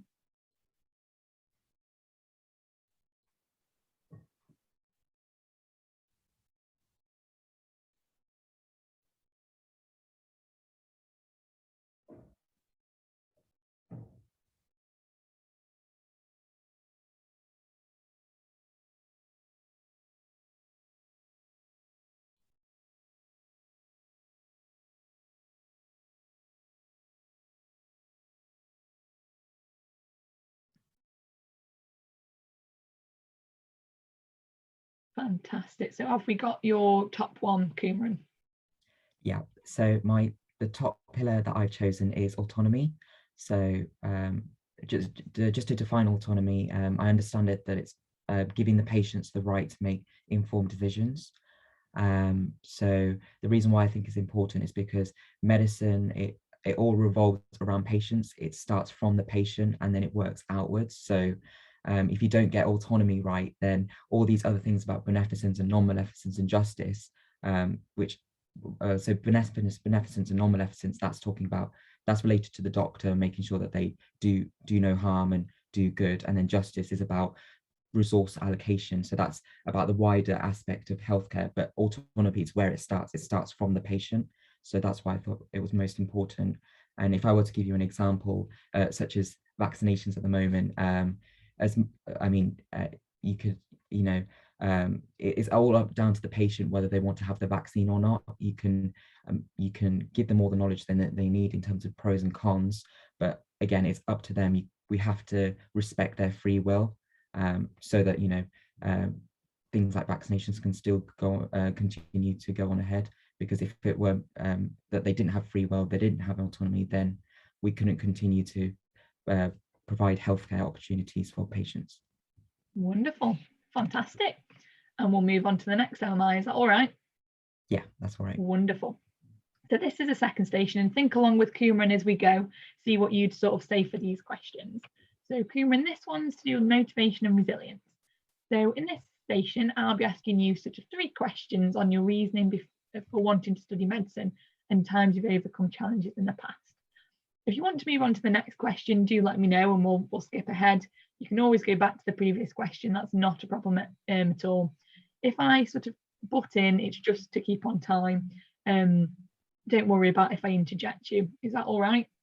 Yeah, that's fantastic. Fine. So question number 1 then. Why did you want to study medicine and become a doctor? Okay, so I wanted to study medicine because I have an interest in science, so especially human biology whilst I was studying at school. And I wanted to translate that science into the real world, and in particular involving people. So the fact that medicine has both the science and an art to it means that it ticks both of those boxes, which is what I wanted in the end. Specifically becoming a doctor, for me, the fact that you've got to develop so many different skills, so not just communication skills, teamwork skills, but also practical skills and knowledge of ethics and law. So medicine's quite is very diverse. You've got to it allows you to develop so many different skills, and that's good for self-development. And yeah, it just ticks loads of boxes, so that's why I wanted to study. Absolutely. Question number 2. Describe a time where you overcame a difficult situation and what did you learn from that? Okay, so the difficult situation that I had was writing my personal statement for medical school, because I found that my perfectionism started to hinder my progress when writing my personal statement, because I was really wanting to make sure that every line that I wrote down was meaningful and impactful. But that was too much unnecessary pressure, I thought. So what I tried to do to overcome that situation was just talk to family, friends, and school, and they helped me change my perspective, and so that this wasn't the be all and end all. That I didn't have to present myself in the most perfect way. That, I mean, being a doctor, you have limitations, and it's good to recognize them. And similarly, recognize that your personal statement, won't be the absolute perfect one. So you just have to do the best you can and be proud of what you've achieved. Wonderful. Couldn't add any more. And then why do you think it's important for medical students and doctors to be resilient in their work? Okay, so if I start off with the word resilient, you can break it down into loads of different types of resilience. So you could break it down into physical resilience. So you could link that to having to work long hours in healthcare, standing up on your feet, being rushed off to do different tasks. So it's important to be keeping physically active. Mentally, you have to be resilient because you have to you have to learn a lot of information in a short space of time, and be able to apply that knowledge in real time, especially in an emergency.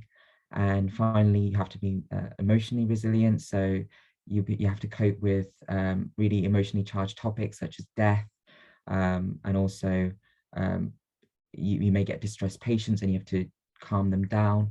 So there's a lot of different aspects to being resilient, and yeah, certainly medical students and doctors need to have that in order to cope with the profession. Absolutely. Right, I think we can give Kumran a round of applause for his fabulous interviewing there. Now we're going to have some help from you guys. Have you got the chat up, Kumran? Are you all right to man the chat? Yeah, that's fine. Wonderful. So in this one, we want you to come up with some suggestions for what you might say in these circumstances. So the station is professionalism. I'm going to show you a scenario. I'll give you sort of a minute to go through it yourselves. And then I'll ask you certain questions, and we'll just go through some topics that are brought up within it and things that we'd sort of almost like a mark scheme, what we would look for during the station, if that's okay with you. And this is the scenario that we'll leave you with for a minute or so. So you're a first year medical student and all your year have been assigned placements for the first time. A fellow student arrives at the hospital for the same placement 10 minutes late, wearing jeans and a t-shirt, whilst you and the other students are in placement clothes, which now is scrubs. When they are asked for an explanation as to why they are late and inappropriately dressed, they have no suitable excuse and are quite defensive with the placement supervisor. So I'll just give you sort of 30 seconds to read through, just with the time, so we finish on time.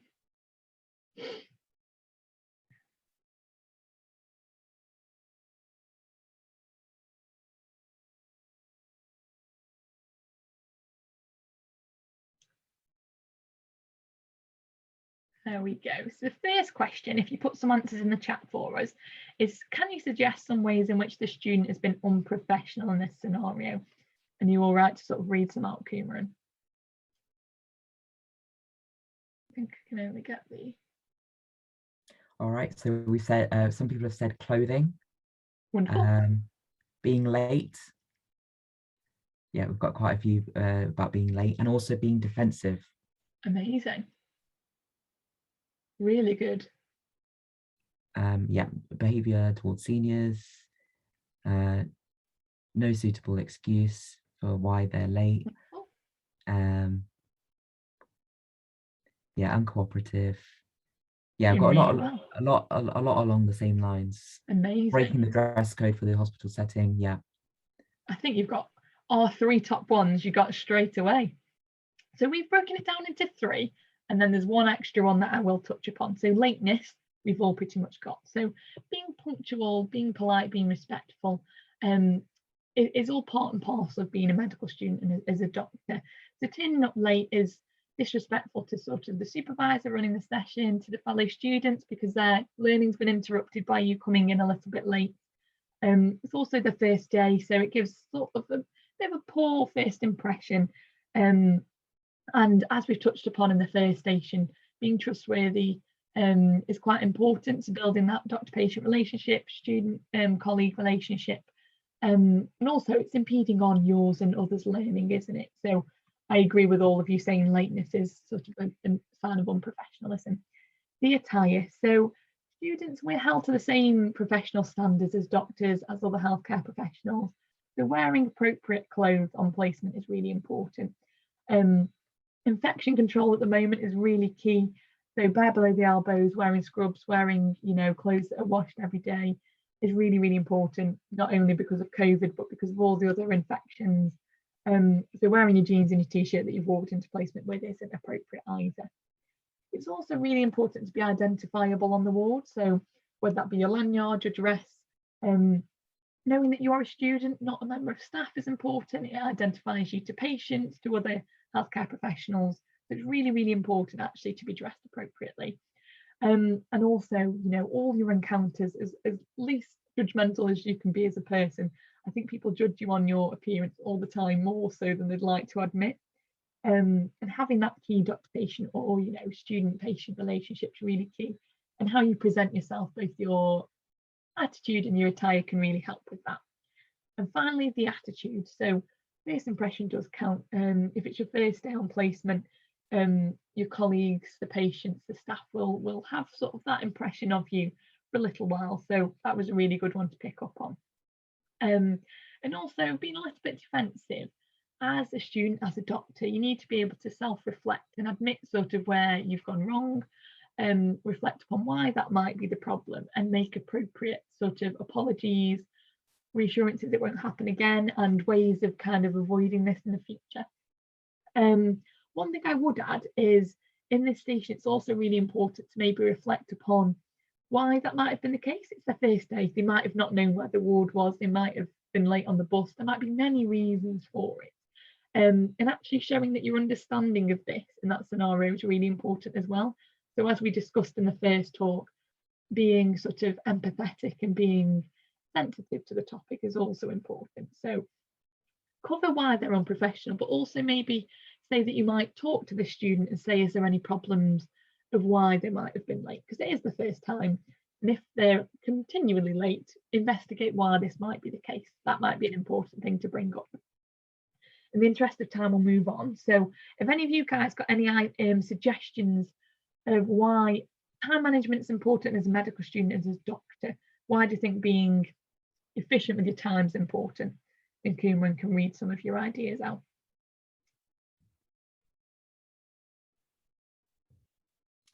Prevent burnout, balance workload and hobbies. Absolutely. Yeah, another small comments about workload. Maintain work-life balance. Brilliant. Make sure patient appointments are on time. 10-minute GP appointments. Yeah, you need to cover a lot in that time. They're never enough time, or they're never enough 10 minutes, but yes. Rely on your support system and team. Amazing. Stress management. Perfect. I think you've got more than we've got even. So I think all of those are wonderful. So life as a medical student can be quite full on. It's quite busy. You've got lots of things. So PBL, lectures, labs, anatomy, placements. There's lots of things to keep you busy in the day. So knowing, you know, that medical students live quite busy lives is important, and being able to manage that time is quite key, which some of you have mentioned. Kind of having an understanding of out-of-hour working is important, and also how it affects your lifestyle in the future. So all of you guys have mentioned some really key points about burnout, being able to manage your time so that you have time for yourself, time for your family, time for things that you enjoy is really, really key. So any of the points that you've mentioned would be really good, and you'd certainly pass the station with that. The third and final question. So kind of, it's difficult to put in the chat, but give examples from your own life when you've needed good time management skills. So if in the chat, not necessarily the time you've shown it, but what have you learned from the experience? So is there anything you've learned from having good time management that you could share with us?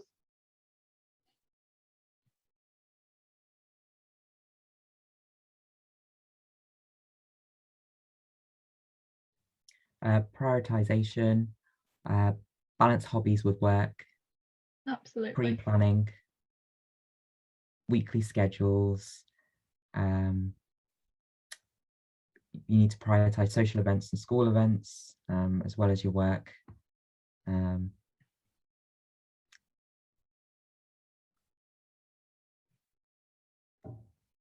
Yeah, juggle between studying for school and interviews, work deadlines.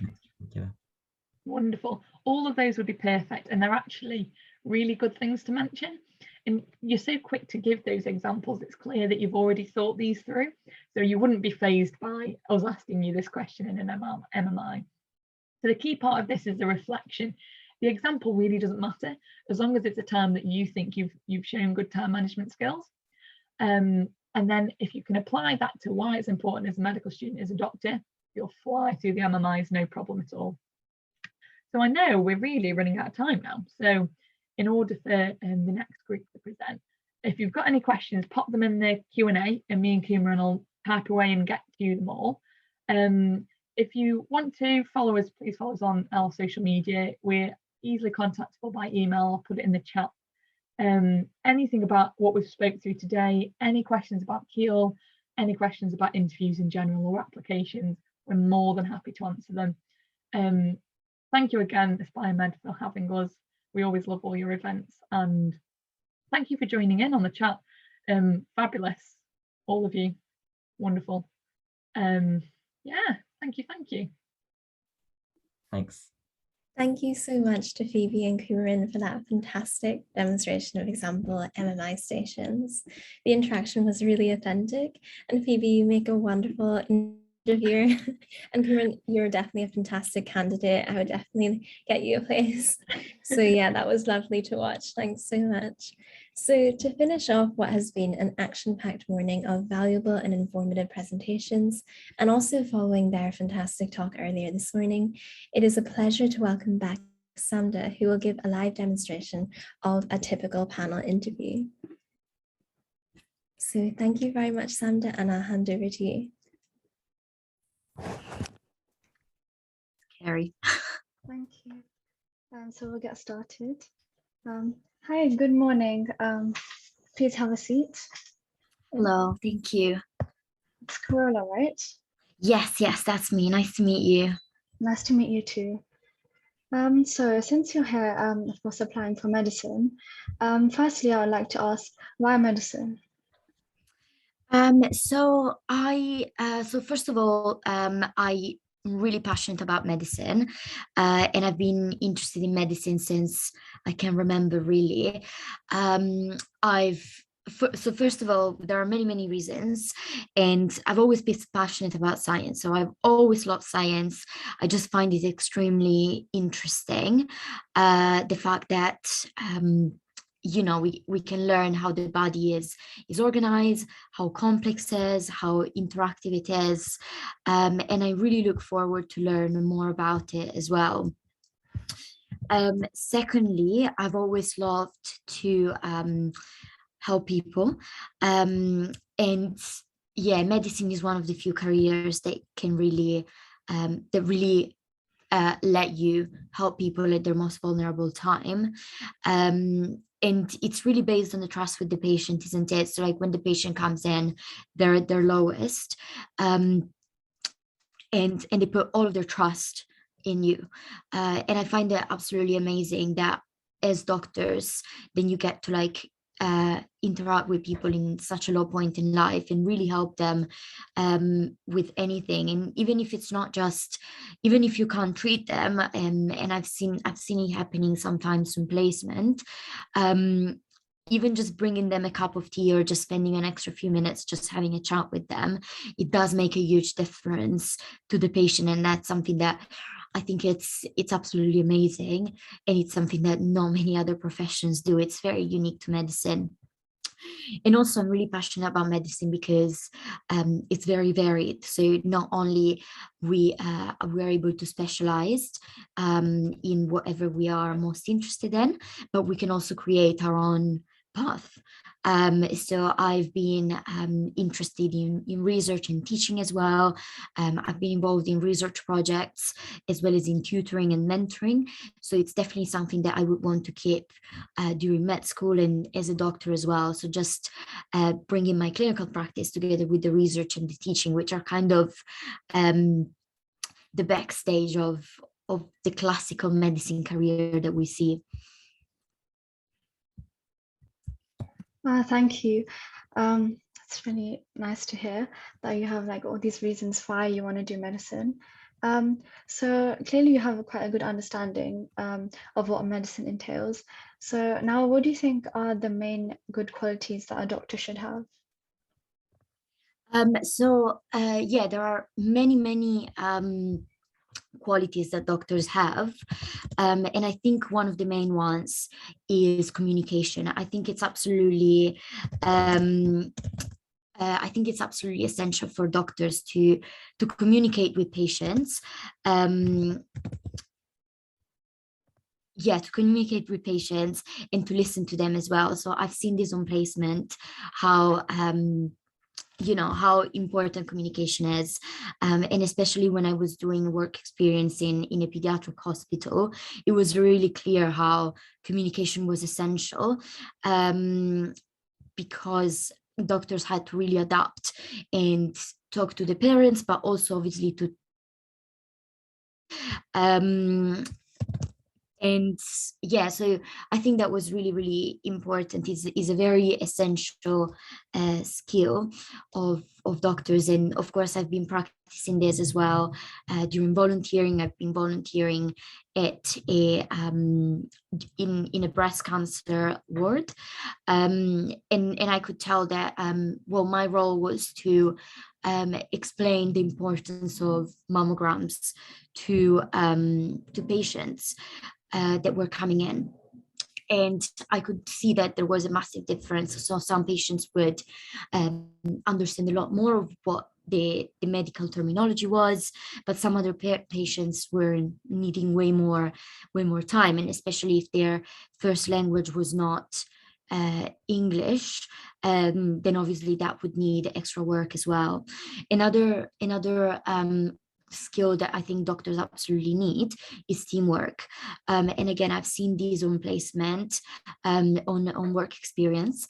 There's been lots of I've been involved in lots of MDT meetings, which has been absolutely interesting to see, and it's really amazing to see how doctors really come together to try and find what's the best way to support the patients, really. And again, I've been involved in lots of activities and projects myself, so I feel like I've been working on my teamwork skills, and again, I'm looking forward to keep working on them during med school, getting involved in societies and in projects. And then finally, I think another important skill for doctors is resilience. It is, medicine as a whole is not it's not an easy career. It does have, obviously it's very rewarding, but it has it's challenging. And I think it's absolutely essential for doctors to be resilient, and to keep in mind what the reason is for them to be doctors.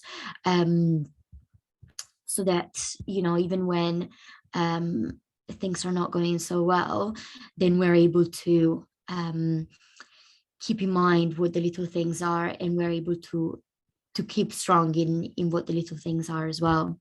So yeah, I think these are the main qualities that doctors should have. Okay, thank you. It's very nice explanations there. You said that teamwork is an important quality for a doctor to have, and you said you've also been involved in some teamwork in the past. So could you please give me an example of a time when you worked in a team?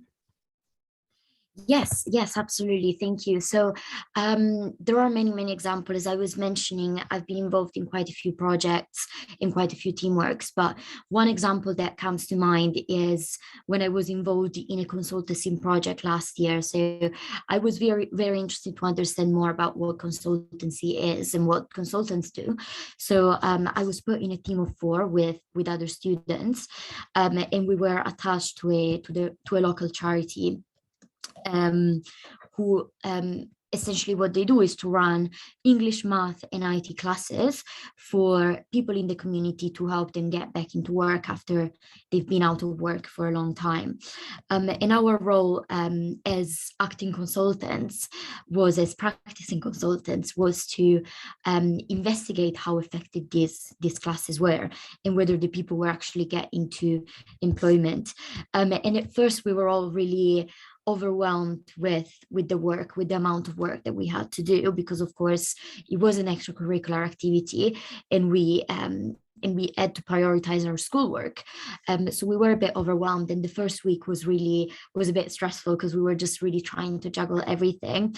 And then we realized that the best way to do this was really to practice our teamwork skills. So what we did was to delegate different areas to each of us, and my role in particular was to send out questionnaires to the patients, to the people, who had attended the courses, to see whether they found it useful and whether they found employment as well.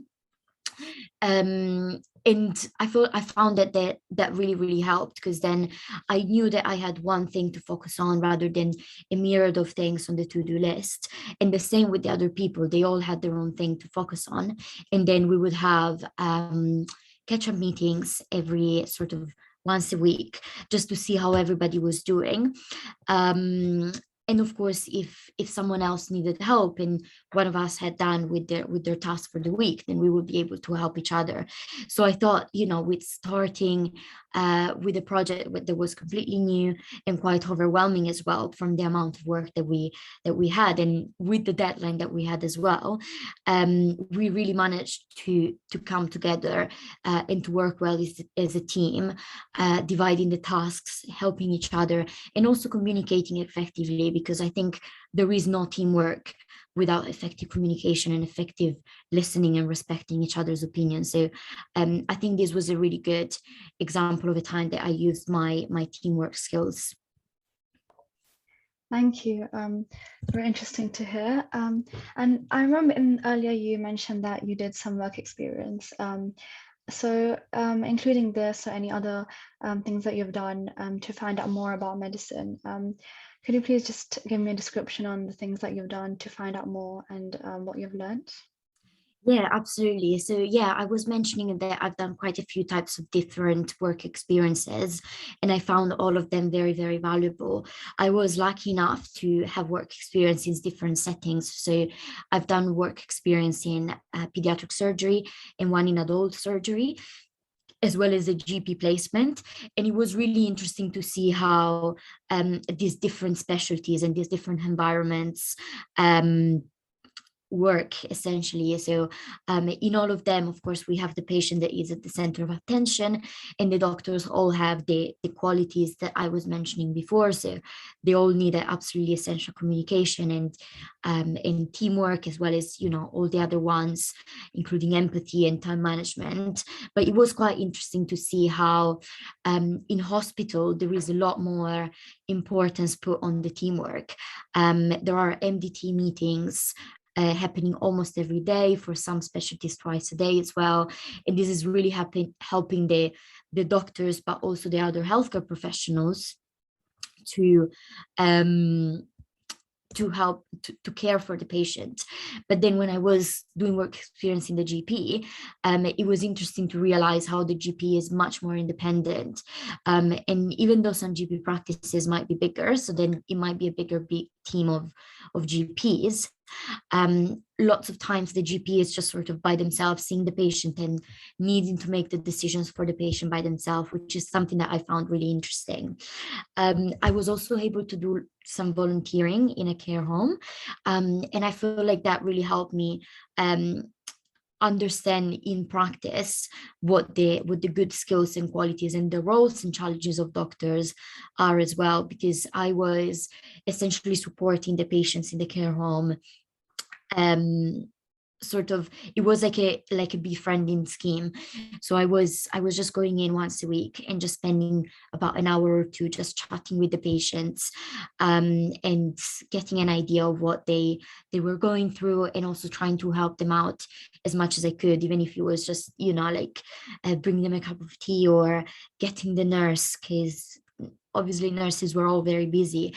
So it really felt like even just not having too much technical skills, with people skills and the skills that I had as a communicator and as a good listener, then I think that really, it put everything into place, and I was able to really understand the difference that we can make in healthcare.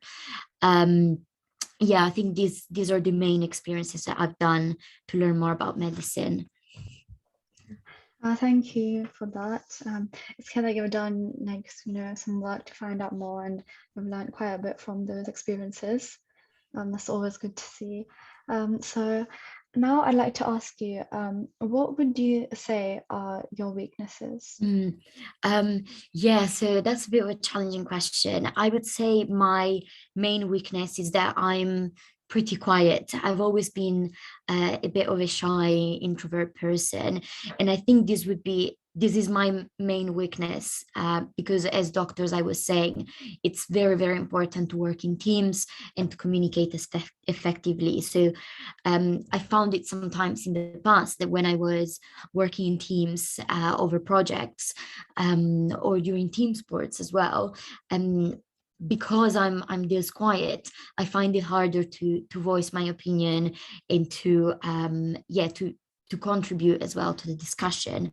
But I think I've been working on it. So I've been trying to get involved in societies and in team sports, and really trying my very best to get involved as much as possible. And I've been involved in mentoring and some tutoring as well, which again, I think it's been building on my confidence, because of course it's sort of speaking sometimes to strangers, or at least, to people that I'm not that I've not known before, so that I'm not too comfortable with. And I'm definitely looking forward to working on it more through med school, getting involved in projects, and again, keeping up with my tutoring and the mentoring, and really sort of like strengthening this skill. And just one thing that I wanted to add, if I can, is that I think that even though this is my weakness, and it can limit me sometimes when it comes to, for example, breaking bad news to a family, that I might find it much harder. But then I also think that it does make me a better listener, which is as well an important part of communicating, just listening to the patients and listening to their concerns. So yeah. Yeah, thank you very much. And lastly, you know that euthanasia is quite a controversial topic. Some countries it's legal, some countries it's illegal. So what is your opinion on euthanasia? Yeah, so I think I just want to start by defining what euthanasia is, because I feel like when we talk about euthanasia, people don't fully understand what it is. And the classical definition is that it is the act of deliberately ending someone's life to relieve their suffering. And I agree that it has pose some serious ethical issues and ethical dilemmas as well. If we think about autonomy, if we go through the pillars of medical ethics and we start thinking about autonomy, then we would say that it is in the right of the patient to choose whether they want to go through with euthanasia or not. And this is all if, of course, if they understand, if they have capacity to understand what euthanasia is about, and if they have full understanding of what it's involved. So if this is all true, then for the principle of autonomy, then it is right for the patient to decide to go through with it, and it is not in our right to decide for them.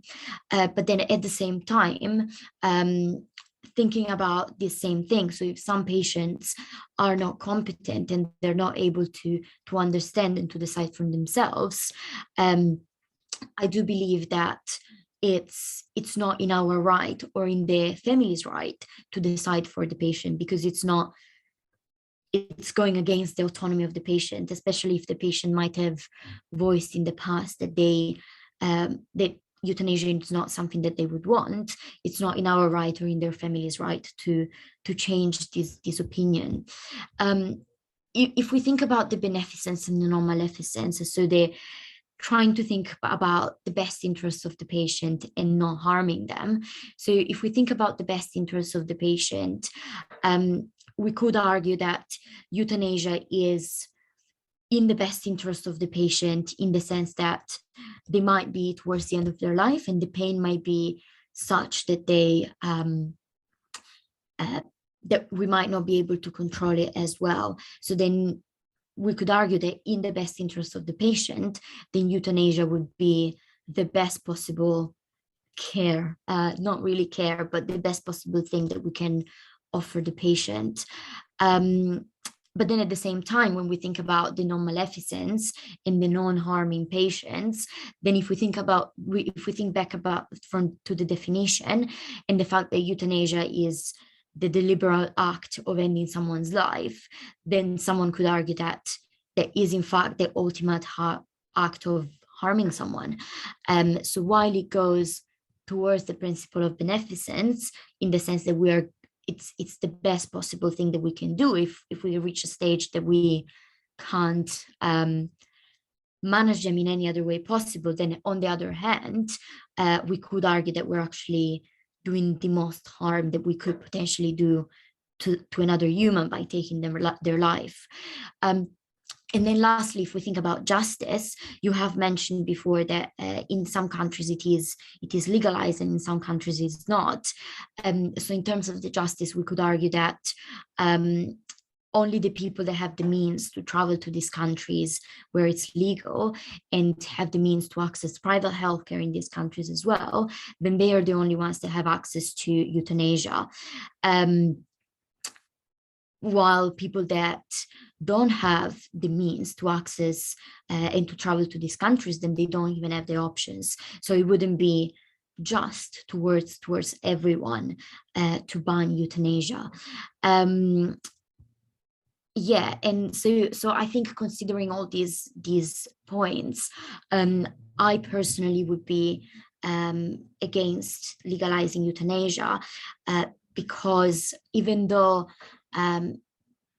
because of the beneficence and non-maleficence principle, essentially, we've said that it could be considered as the ultimate thing that we can do in the best interest of the patient. But there are actually lots of other things that we can do and that people don't often consider, such as, palliative care is a very established field of medicine that specializes in dealing with patients who are towards the end of their life and they're suffering and that we can't really manage too well with the normal pain medications. So if there are options, then why would we want to go straight to euthanasia and do something that it's so definite and that we can't really come back from? But I do, of course, understand all the different points of the side of the arguments and the fact that, of course, especially they wouldn't be fair for people to it would be fair for everybody to have access to it if they want to, despite of their background. So yeah. Okay, thank you very much for that. That's it for today. Thank you very much for coming to this interview. Thank you very much for the opportunity. Okay, so we have a few extra minutes, like a couple of them. Does anybody of you have any ideas, any feedback of things that perhaps I did well or things that I could have done better? And then, in the next 2 minutes, we can have a bit of a discussion about it.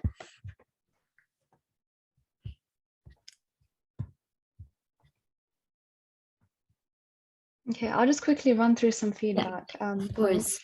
So I thought overall you did really well. Your answers were quite well structured.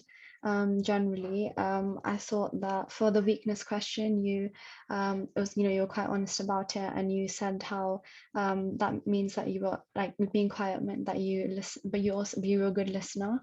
And we talk a bit more about how you could maybe overcome it or things you can do.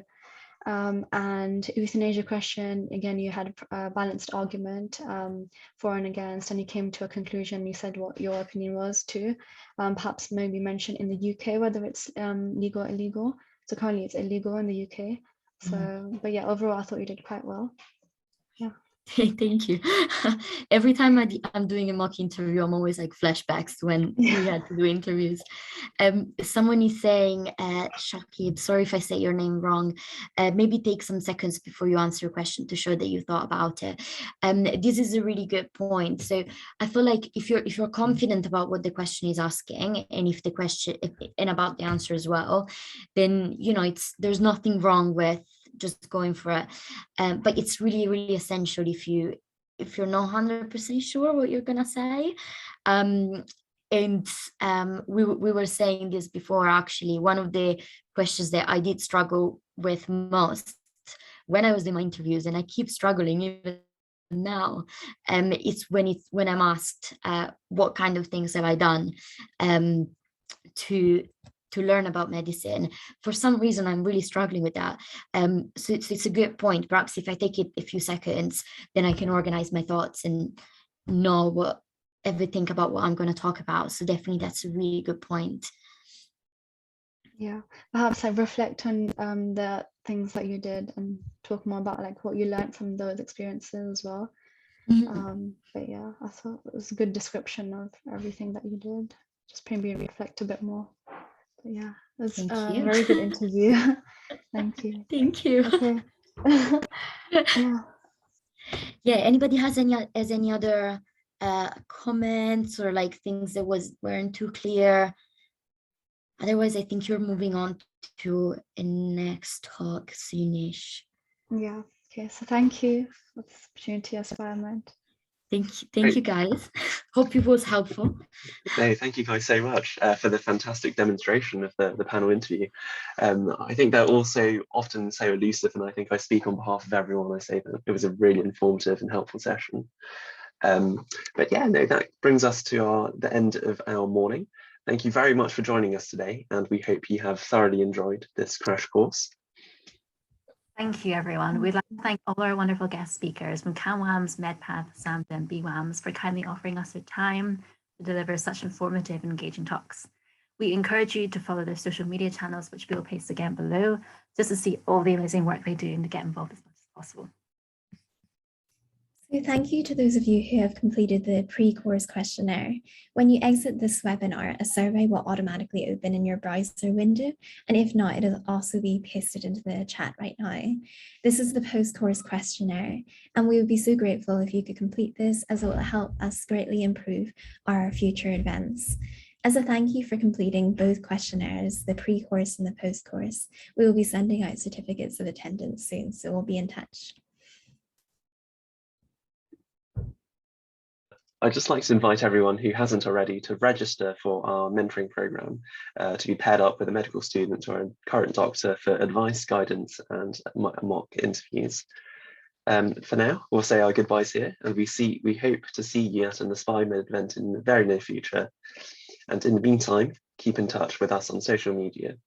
We wish the very best of luck with your medical school applications and interviews. Thank you. Thank you very much. We'll just hang around and pick up those last few questions if anyone has any. And we'll also keep this picture on the board for a minute so you can scan it and complete the questionnaire. Thanks so much, everyone. So the mentoring program link, I'll just copy and paste into the chat. And we hope to get in touch with the matching early next week. If you can't remember if you filled it or not, yes, we can check you if you email us at AspireMed.uk. Let me give you the email address. There's the email address. You can email there and we'll check to see if you can register. Where can I access the recording to the session? Once we've got permission from all the speakers, we hope to release the recording, so maybe in about a week's time.